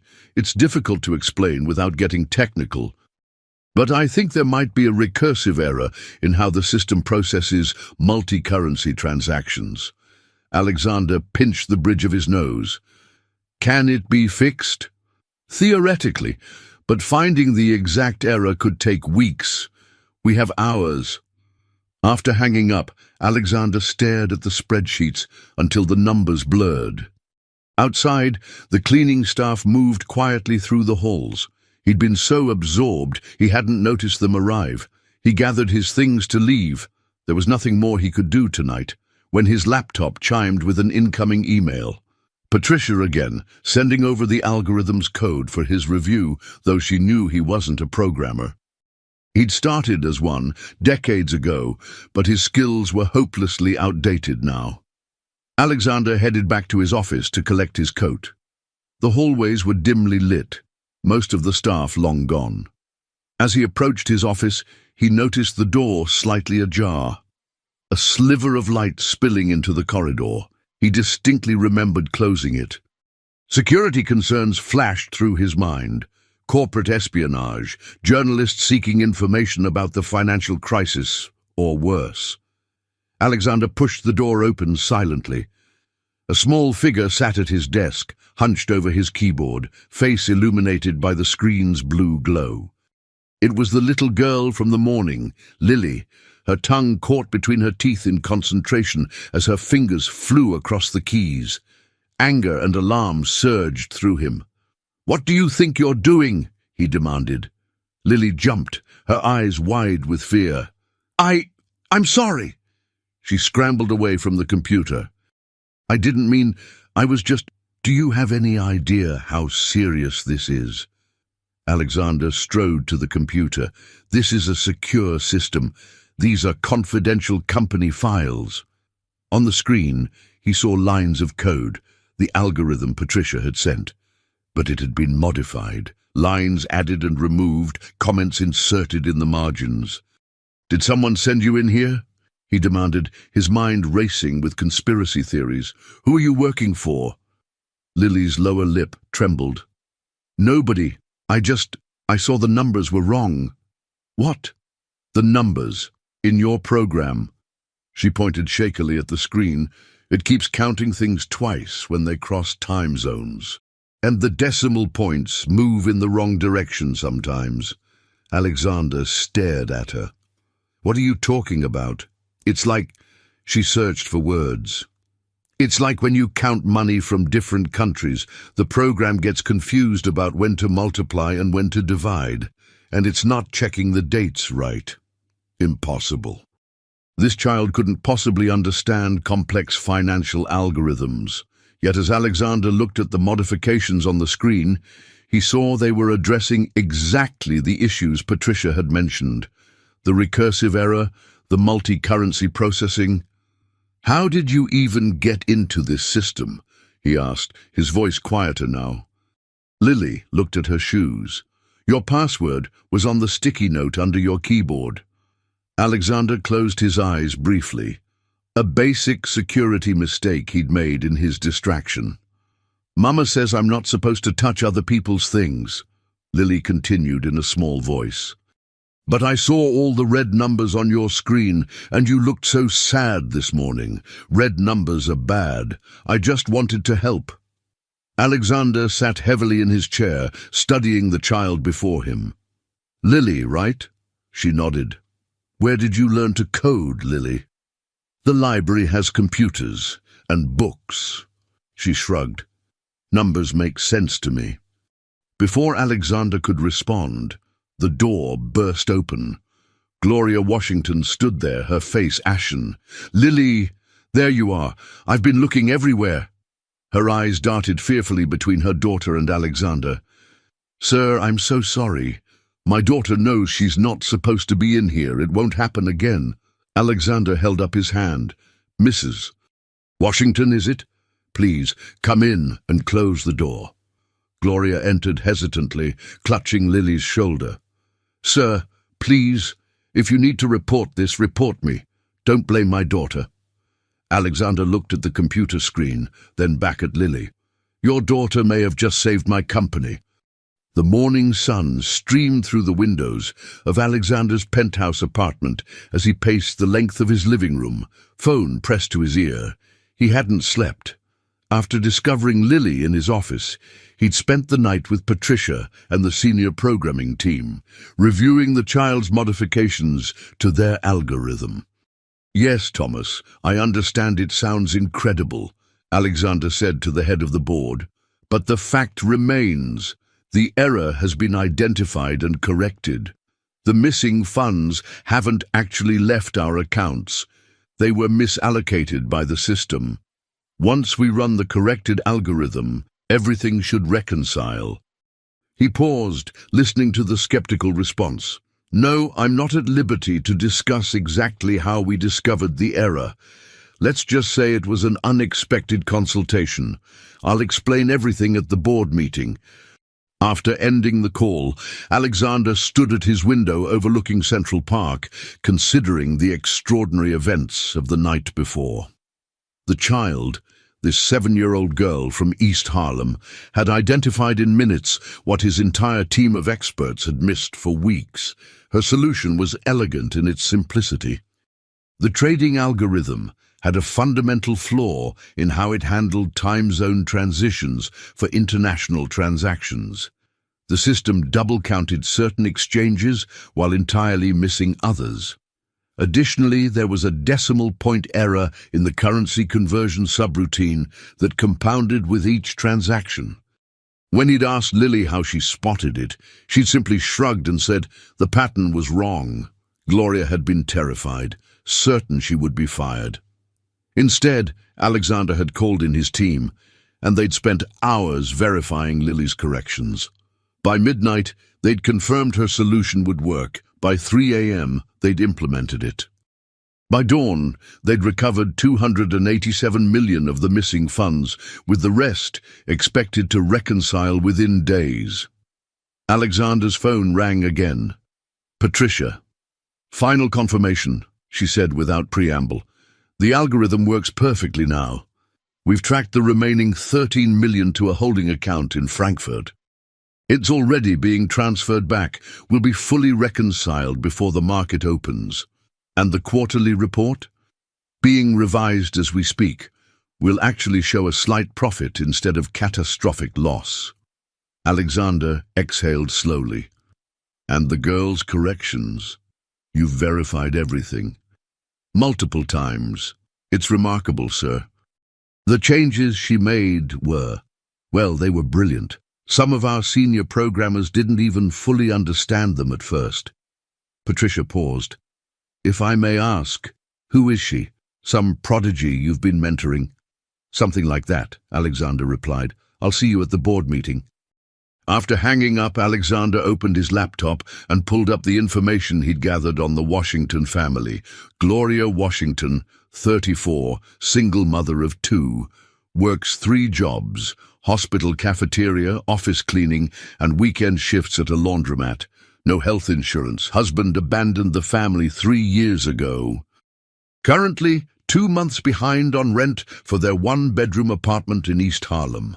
And Lily, 7 years old, 2nd grade student at PS 83.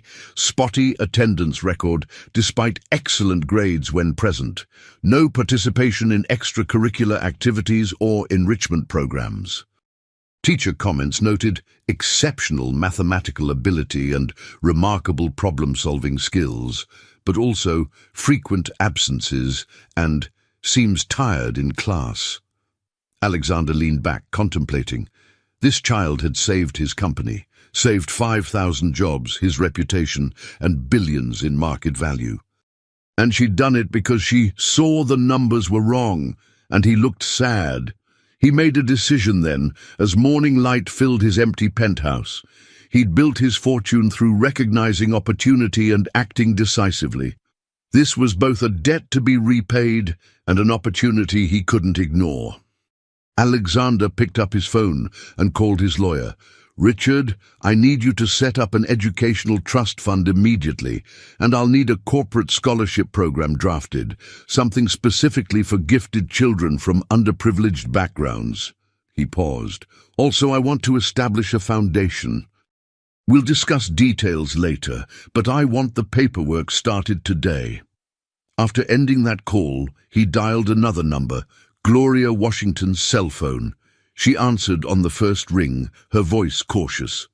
Mrs. Washington, Alexander Preston, I was hoping you and Lily might join me for lunch today. There's something important I'd like to discuss with you both. The restaurant Alexander had chosen was elegant, but not ostentatious. A small Italian place in Midtown where the waitstaff knew him well enough to ensure privacy. He'd arrived early to prepare.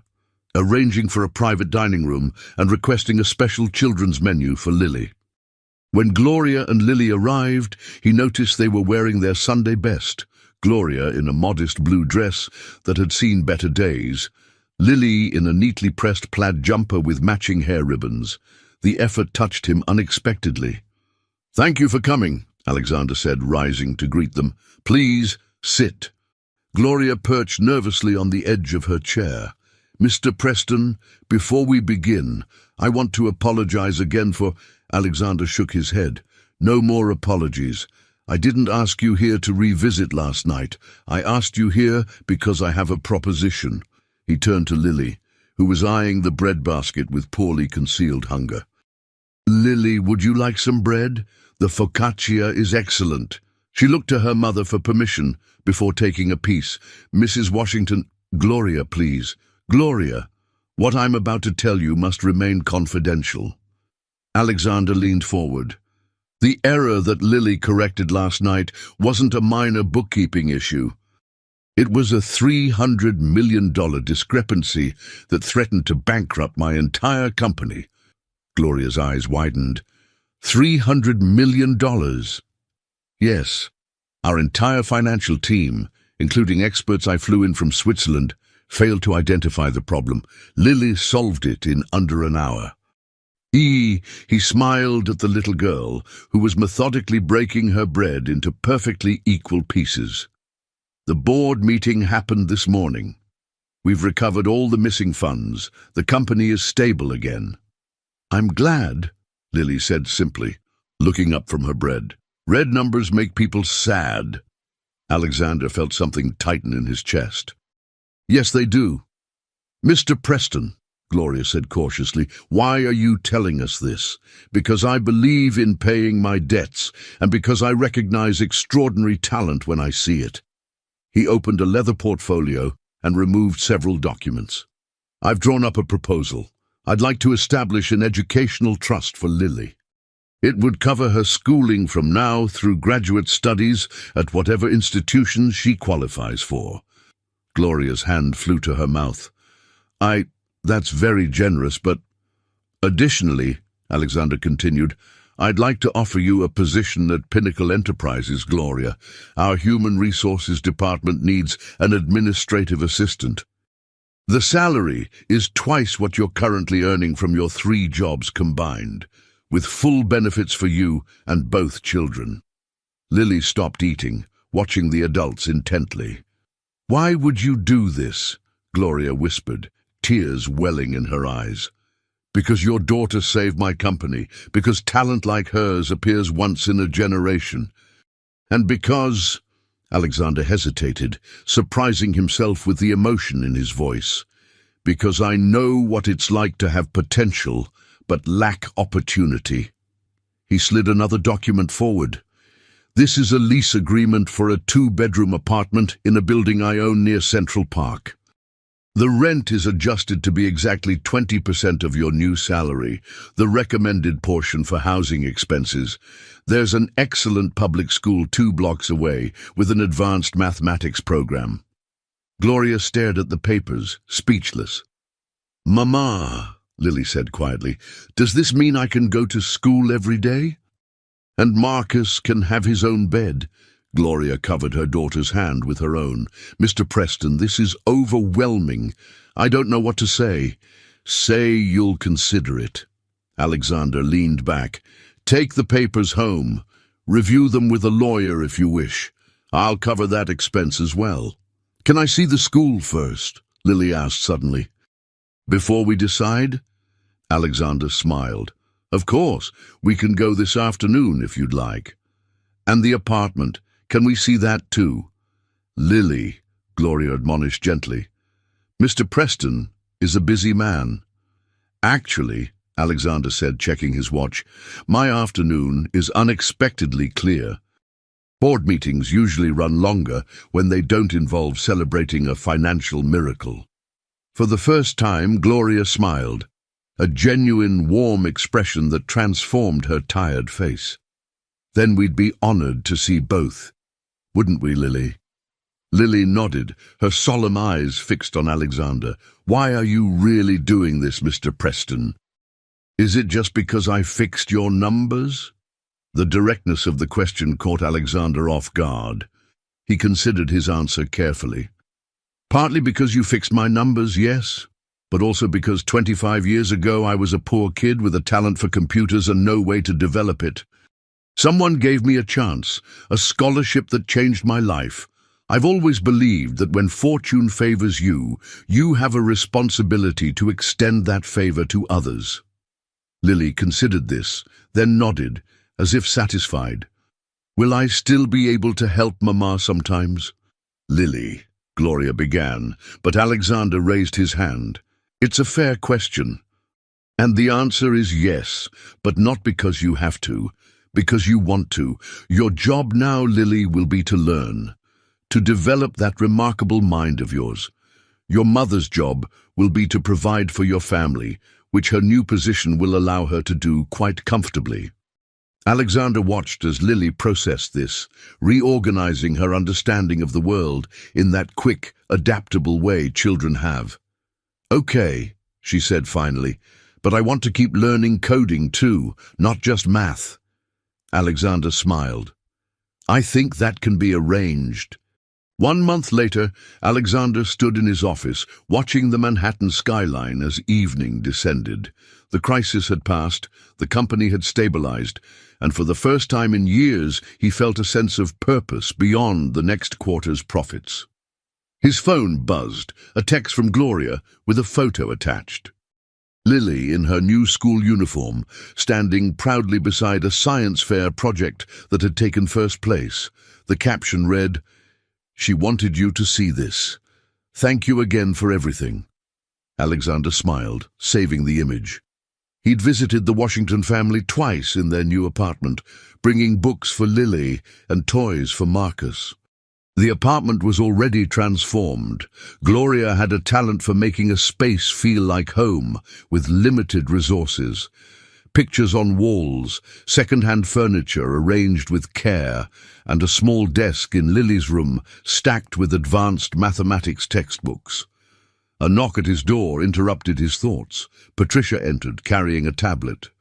"The new scholarship program proposal is ready for your review," she said. "Finance has allocated the initial $10 million as you requested." Alexander nodded. "And the foundation paperwork?" "Finalized yesterday. The Lily Washington Foundation for Gifted Children is officially incorporated." "No, she doesn't know I named it after her," Alexander said. "Her mother thought it might be too much pressure." Patricia smiled. "Speaking of Lily, I understand she's starting the weekend coding program. Next Saturday. I've arranged for Michael from our development team to mentor her personally." Alexander turned from the window. "Any word from the board about my proposal?" Mixed reactions. Some think creating a youth division for talent development is outside our core business model. Others see the potential long-term benefits. Alexander shrugged. "They'll come around when they see the results. Innovation doesn't come from doing what's expected." As Patricia left, Alexander returned to the window, thinking about the extraordinary chain of events that had led him here. 1 month ago, he'd been facing financial ruin, his company imploding, his legacy in tatters. Now, Pinnacle Enterprises was not only stable, but expanding in new directions. All because a 7-year-old girl with an extraordinary mind happened to be cleaning his office. The irony wasn't lost on him. Throughout his career, he'd sought innovation from the most prestigious universities, the most acclaimed experts. He'd overlooked the simple truth that brilliance appears in unexpected places, in people society often renders invisible. His intercom buzzed. "Mr. Preston, your car is waiting downstairs." "Thank you, Sarah. I'm on my way." Alexander was having dinner with the Washingtons tonight, a casual affair at their apartment. Gloria had insisted on cooking to thank him, despite his protests that no thanks were necessary. He'd finally agreed, recognizing her need to reciprocate in some way. As he gathered his things, his eye caught the small photograph on his desk, the one of him and his father outside their hardware store. Beside it now stood a new frame containing a child's drawing. Lily had given it to him last week, a carefully rendered sketch of the Pinnacle Enterprises building with tiny figures standing outside. She'd labeled them meticulously, Mr. Preston, Mama, Marcus, and me. Alexander picked up his coat and headed toward the elevator, feeling something he hadn't experienced in decades, a sense of family. Not by blood, but by something perhaps more meaningful, a connection forged through unexpected circumstances and mutual respect. He'd given Lily an opportunity, yes, but she'd given him something far more valuable, a reminder of why he'd built this company in the first place, not just to create wealth, but to make a difference. The elevator doors closed, carrying him down toward a future suddenly rich with new possibilities. 6 months had transformed the Washington family's life beyond recognition. Their East Harlem apartment was a distant memory, replaced by a sun-filled home near Central Park, where Marcus had his own bedroom decorated with dinosaur wallpaper, and Lily had a dedicated study space with a computer Alexander had personally selected. Gloria had flourished in her role at Pinnacle, her natural organizational skills and warm personality making her a valuable addition to the human resources team. She'd recently been promoted to Assistant Director of Employee Relations, a position created to leverage her unique ability to connect with staff across all levels. On this crisp Saturday morning in November, Alexander stood in the doorway of Pinnacle's new Youth Innovation Lab, watching Lily work alongside 5 other gifted children, the first beneficiaries of the scholarship program he'd established. At 8, she'd celebrated her birthday last month with her first ever proper party. Lily's mathematical abilities had tested at a high school level, while her coding skills continued to develop at an astonishing rate. "She's extraordinary," Michael Chen, the development team leader Alexander had assigned to mentor Lily, whispered as he joined Alexander at the door. "She just intuitively understands systems in a way that's, well, it's not normal." Alexander nodded. "Any progress on the pattern recognition project?" "She completed it yesterday, 3 weeks ahead of schedule." Inside the lab, Lily sat cross-legged on a beanbag chair, her dark hair now styled in a neat bob rather than the uneven pigtails of their first meeting. She was explaining something to Jaden, a 9-year-old boy from the Bronx, whose talent for spatial reasoning had been discovered at a community center chess tournament. "Mr. Preston," Lily called, spotting him. She bounded over, tablet in hand. "I figured out how to make the facial recognition work without using so much processing power." "Want to see?" "Absolutely," Alexander replied, allowing himself to be pulled into the room. These Saturday sessions had become the highlight of his week, a welcome break from board meetings and investor calls. As Lily demonstrated her solution, Alexander marveled at how naturally she'd adapted to her new circumstances. Unlike some of the other scholarship children who struggled with imposter syndrome or social integration, Lily approached each new opportunity with unshakable confidence and genuine curiosity. "See? It's analyzing patterns in real time," Lily explained, pointing to the screen. "It works on low-end devices too, not just fancy computers." "Impressive," Alexander said sincerely. "What practical applications do you see for this?" Lily's expression grew serious, as it always did when she considered real-world implications. It could help people who can't speak, or doctors in places without good internet. Or, her eyes lit up, it could help Marcus's friend Thomas, who has autism and sometimes can't understand people's expressions. This was what Alexander found most remarkable about Lily. Her instinct was always to use technology to help others. While most tech executives typically thought first about marketability and profit margins, Lily's innovations invariably began with a human need.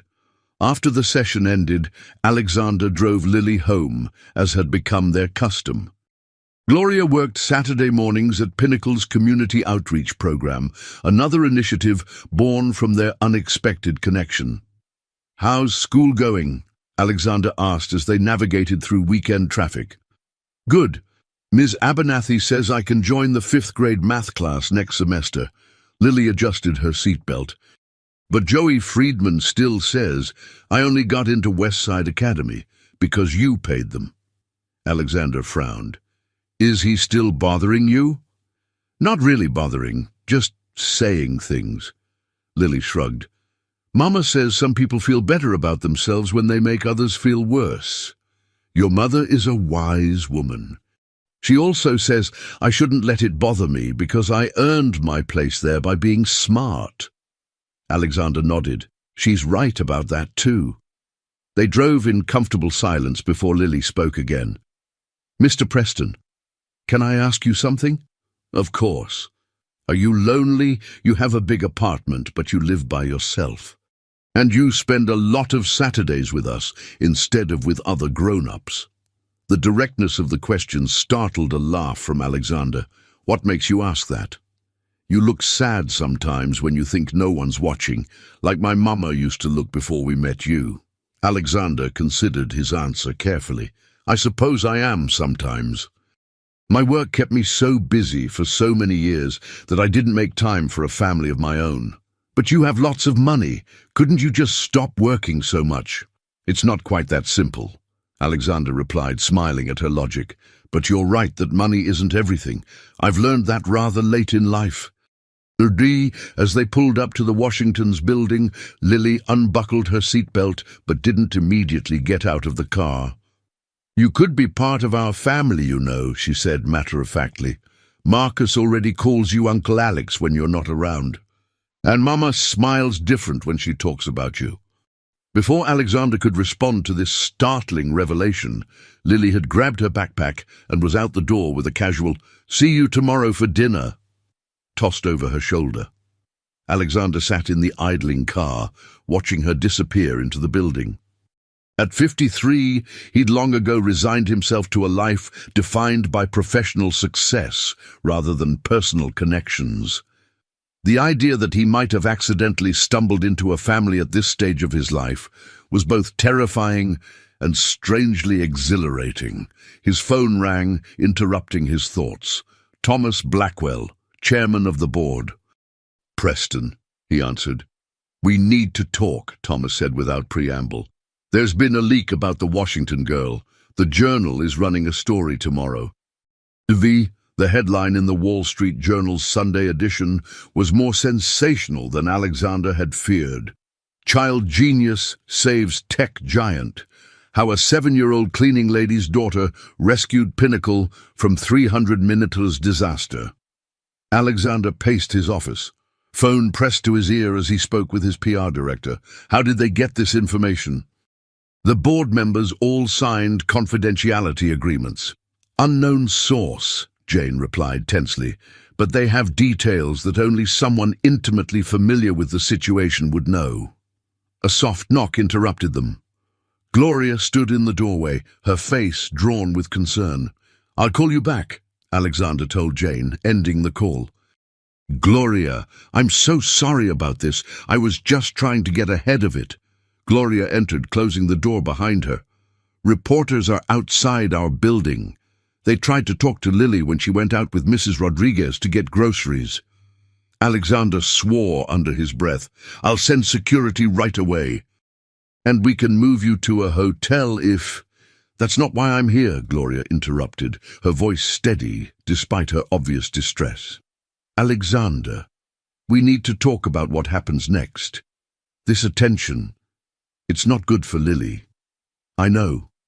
We're implementing a full media strategy. I've already spoken with the school about additional security." "I'm not talking about security." Gloria sat down, her posture perfect despite her exhaustion. "I'm talking about what this kind of attention does to a child, the pressure, the expectations, being seen as some kind of miracle instead of just a little girl." Alexander stopped pacing, struck by the genuine fear in Gloria's eyes. "What do you want me to do?" "I don't know," she admitted. "Part of me wants to take the children and disappear somewhere quiet. But I know that's not practical, and it wouldn't be fair to Lily to deny her the opportunities she has here." Alexander sat across from her. "For what it's worth, I think Lily is remarkably grounded. She doesn't seem impressed by attention or status. That's because she hasn't been exposed to much of it yet. But this," Gloria gestured toward the newspaper on his desk, "this changes everything. Now she's not just a gifted child getting an opportunity. She's a public figure, a story, a commodity." The word commodity hit Alexander like a physical blow. Was that how people would see his relationship with the Washingtons now? A calculated investment in a human asset. "We won't let that happen," he said firmly. "How can you stop it? You're a public figure yourself. Pinnacle is a major corporation. This story has everything: drama, a child prodigy, corporate intrigue, rags to riches. They'll never leave her alone now." Alexander leaned forward.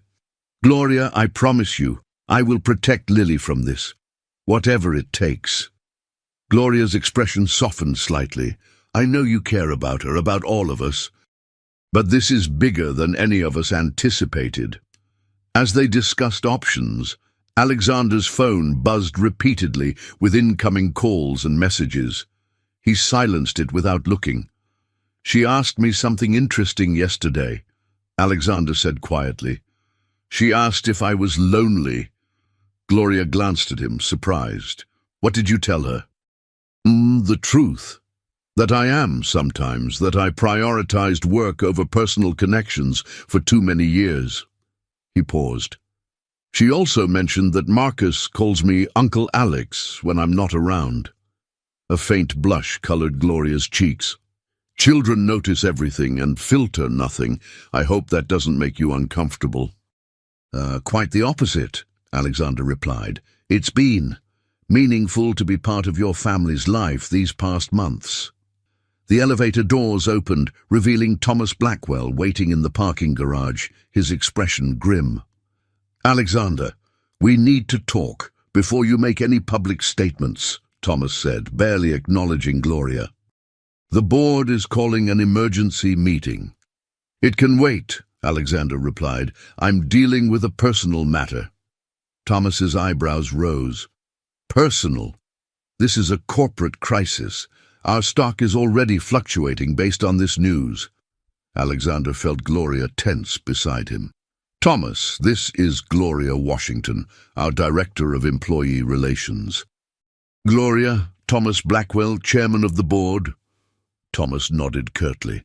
"Mrs. Washington, I've heard good things about your work, but perhaps you could excuse us for a moment. This is a sensitive corporate matter." Before Gloria could respond, Alexander said firmly, "Gloria and her family are at the center of this situation. She stays." Thomas's expression hardened.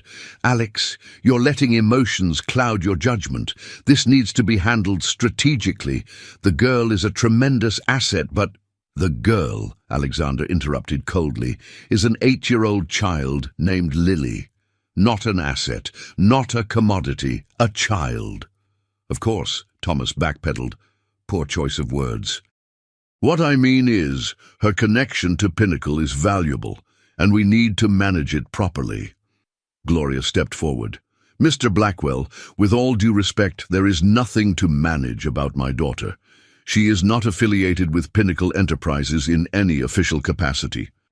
"Ah, but the scholarship program, the foundation, all bearing the Pinnacle name, were established as charitable initiatives," Alexander finished, "not corporate recruiting tools."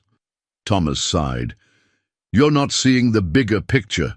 The market is responding to this girl's story. We need to leverage this situation." Alexander felt a cold anger building. "There is no situation to leverage. There's a family whose privacy has been invaded and a child who deserves protection from exactly this kind of exploitation. I don't understand why I can't go to school," Lily said, arms crossed as she sat on the living room couch. 2 weeks had passed since the Wall Street Journal article, and the media frenzy had only intensified. I finished all the worksheets Ms. Abernathy sent home, and I miss my friends. Gloria exchanged a glance with Alexander, who had become a near-constant presence in their home since the story broke. They'd established a routine. Alexander worked remotely from their dining room, helping manage the media situation while providing an extra layer of security and support. "Sweetheart," Gloria began gently, "we've talked about this. The reporters are still watching the school. It wouldn't be fair to the other students." But why do they care about me so much? I just fixed some numbers. People fix things every day." Alexander sat beside Lily. "What you did was extraordinary, Lily. People are fascinated by children who can do things most adults can't. Remember how we talked about privacy and why it's important?" Lily nodded reluctantly. "Because people might want to use me instead of just knowing me." "Exactly. And right now a lot of people are interested in using your story for their own purposes. Some want to sell newspapers. Some want to prove points about education or technology. Some want to make money from your abilities." "Like Mr. Blackwell?" Lily asked innocently. Alexander blinked in surprise. "What do you know about Mr. Blackwell?" "I heard you and Mama talking. He wants to make me Pinnacle's mascot." She pronounced the word carefully, having clearly just learned it. "Like a sports team, but for a company." Gloria closed her eyes briefly. "We need to be more careful about our conversations." "It's not your fault," Lily said matter-of-factly. "I have excellent auditory processing. Dr. Winters at the Cognitive Assessment Center said so." Despite the tension, Alexander couldn't help smiling. "Yes, you do. And to answer your question, yes, some people at Pinnacle, including Mr. Blackwell, think the company should be more public about our connection to you. And you don't want that? I want what's best for you, and right now that means protecting your privacy and your childhood." Lily considered this, her expression serious beyond her years. "Is your job in trouble because of me?"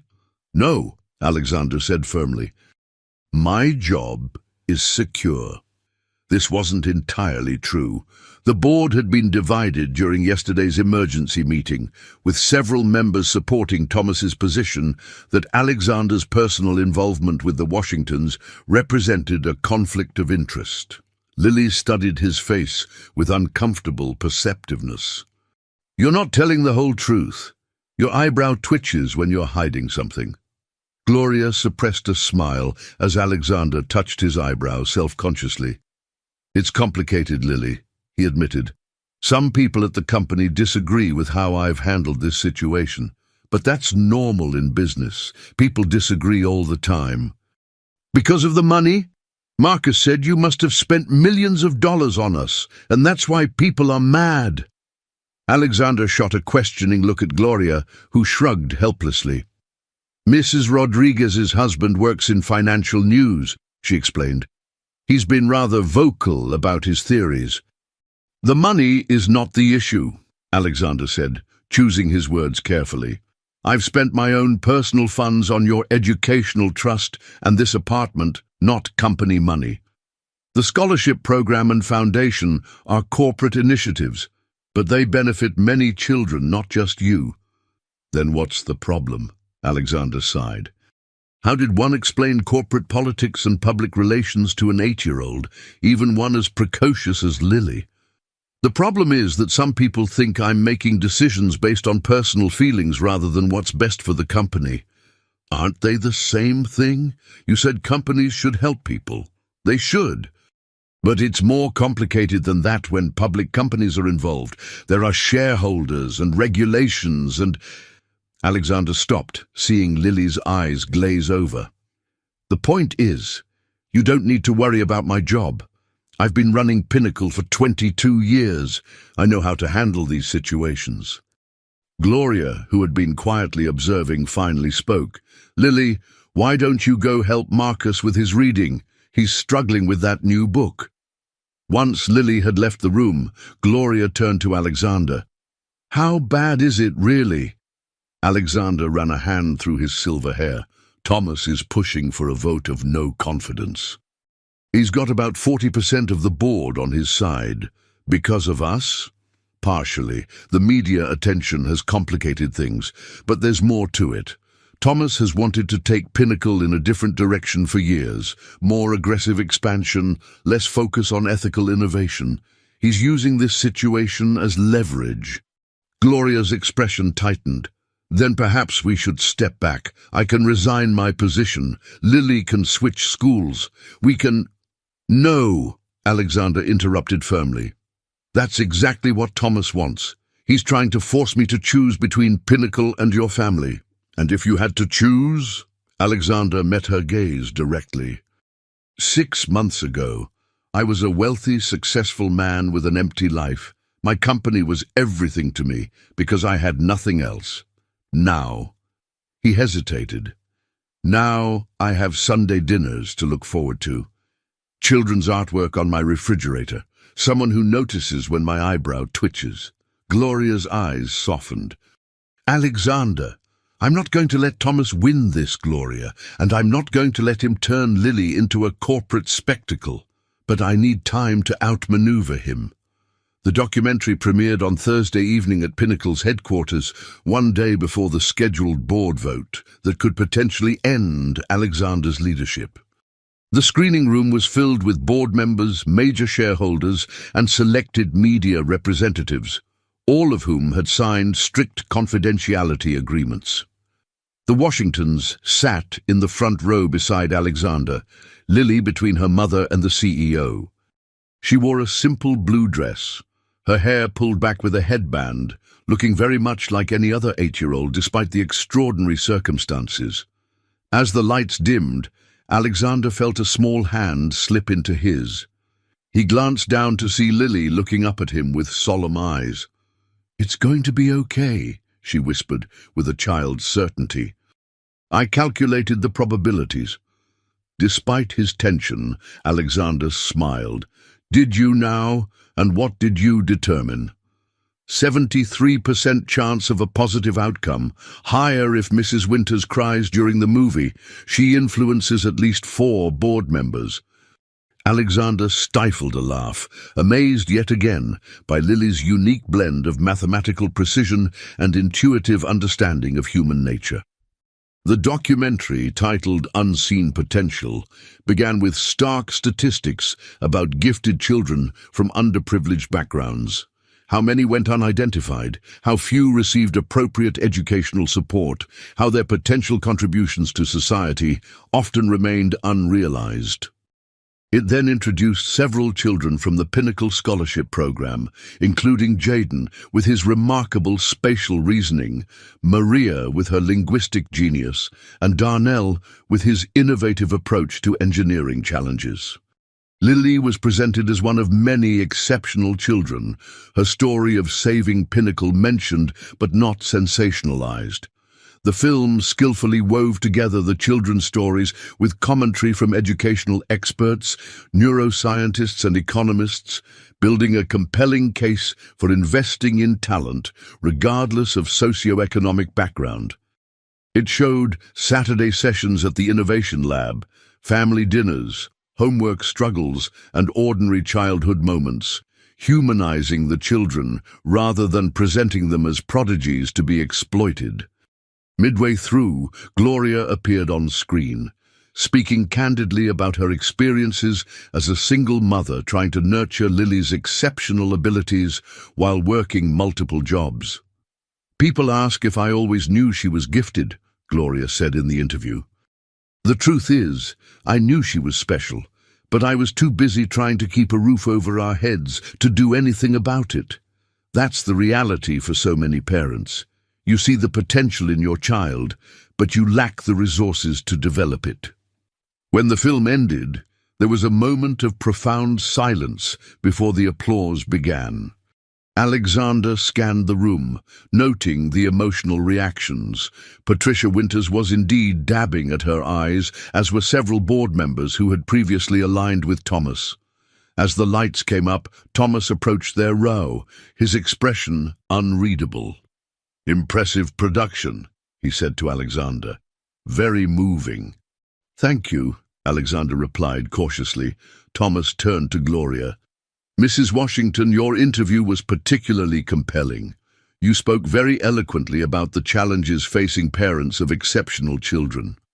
Gloria nodded politely. "Thank you, Mr. Blackwell. It's a reality many families face." Thomas's gaze shifted to Lily. "And you, young lady, were very natural on camera, not at all what I expected." Before Alexander could intervene, Lily replied, "I wasn't trying to be anything, Mr. Blackwell. I was just being myself." Something in her straightforward response seemed to give Thomas pause. He studied her for a moment longer than was comfortable. "Indeed," he finally said. "Well, it's getting late. I should let you get home. School night and all that." As Thomas walked away, Alexander exchanged a glance with Gloria. Something had shifted, but it was too soon to tell if it was in their favor. The reception following the screening was brief, with Alexander careful to keep Lily away from the more aggressive journalists. By 9 o'clock, they were in his car heading back to the Washingtons' apartment. "You did wonderfully, Lily," Gloria said, reaching back to squeeze her daughter's hand. "I'm very proud of how you handled yourself." "Did I help Mr. Preston keep his job?" Lily asked directly. Alexander and Gloria exchanged a look. "We won't know until tomorrow," Alexander replied honestly. "But whatever happens, you have nothing to worry about. Your educational trust is secure, as is your mother's position at Pinnacle. But you might have to leave." "It's a possibility," Alexander admitted, "but a remote one." They rode in silence for a few blocks before Lily spoke again. "If you have to leave Pinnacle, will you still come for Sunday dinners?" The question caught Alexander off guard. "Of course I would, if you and your mother still wanted me to." "Good," Lily said decisively. "Because you're part of our family now, and families stick together even when things get hard." Gloria met Alexander's eyes in the rearview mirror, her expression soft with an emotion he'd seen growing between them these past months, but neither had yet named. "Yes," she said quietly. "Families stick together." The boardroom was silent as Alexander finished his presentation. He'd spent the night preparing a comprehensive overview of Pinnacle's ethical innovation initiatives, including the scholarship program, STEM education partnerships, and talent development pipeline. Thomas sat at the opposite end of the table, his expression giving nothing away. The other board members watched Alexander with varying degrees of support or skepticism evident in their faces. "Thank you for that thorough presentation, Alexander," Thomas said when he'd finished. "Before we move to the vote, I'd like to share some thoughts of my own." Alexander braced himself. This was it, Thomas's final push to oust him from the company he'd built.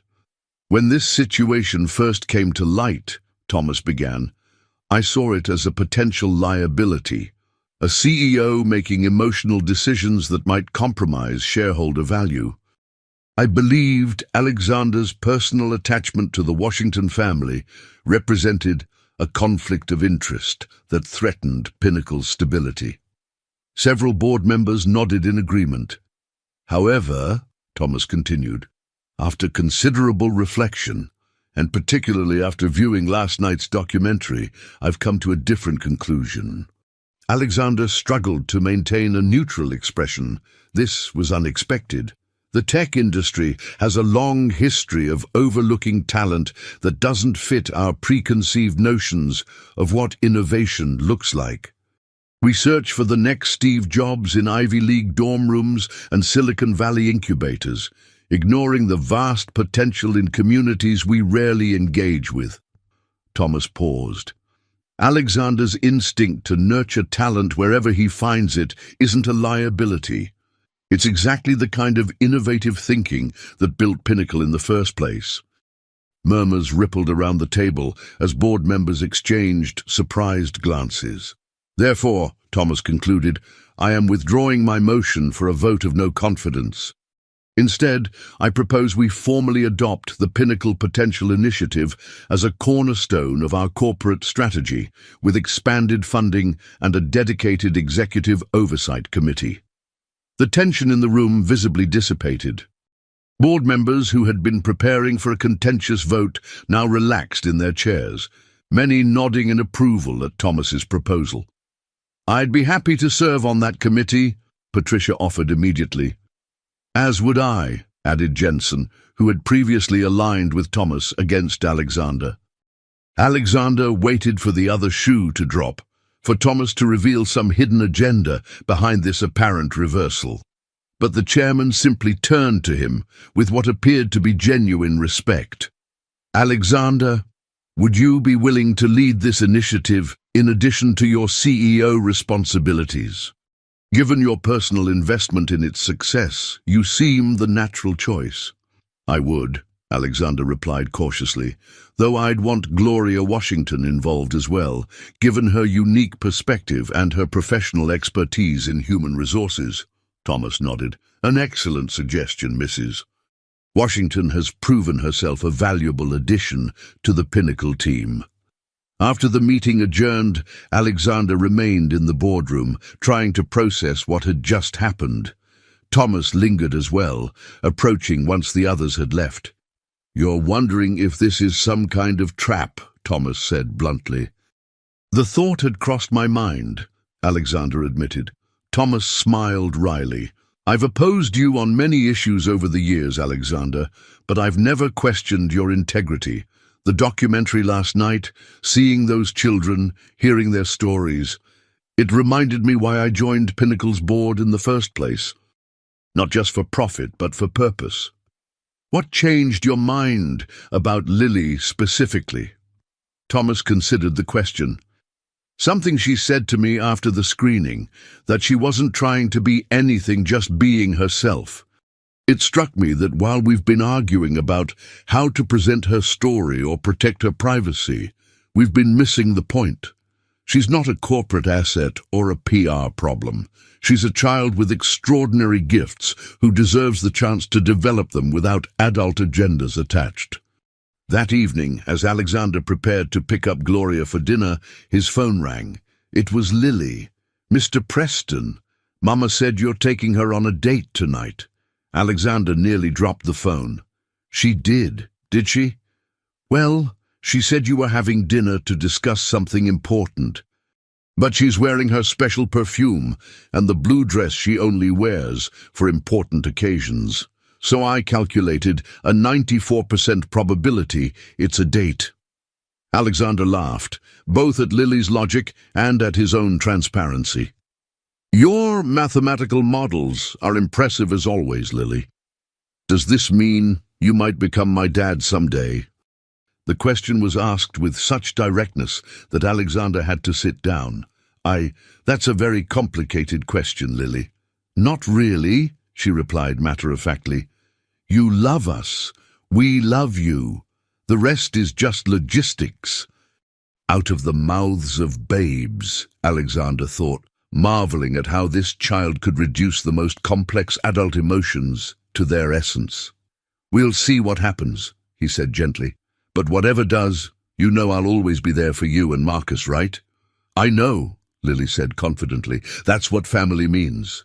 5 years later, Alexander stood at the back of the auditorium, watching with barely contained pride as 13-year-old Lily Washington delivered her TED Talk on algorithmic bias in educational assessment software.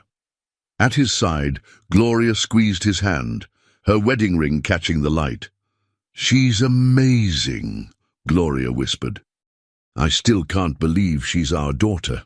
Alexander nodded, his throat tight with emotion. On stage, Lily moved with confidence, her explanation of complex mathematical concepts clear and accessible, her passion for educational equity evident in every word. The audience, a mix of tech executives, educators, and policymakers, watched with rapt attention as this teenage prodigy outlined solutions to problems many hadn't even recognized existed. "And that's why it matters who writes the code," Lily concluded. "Algorithms aren't neutral. They reflect the perspectives, priorities, and blind spots of their creators. If we want technology that serves everyone equally, we need diverse voices in its creation, including young voices like mine. The applause was immediate and thunderous. Alexander and Gloria exchanged proud glances as Lily fielded questions with the poise of someone twice her age. In the front row, 10-year-old Marcus gave his sister an enthusiastic thumbs up. Beside him sat the newest addition to their family, 3-year-old Sophia, adopted 2 years after Alexander and Gloria's wedding. She bounced excitedly on her seat, too young to understand the presentation, but old enough to know her big sister was doing something important.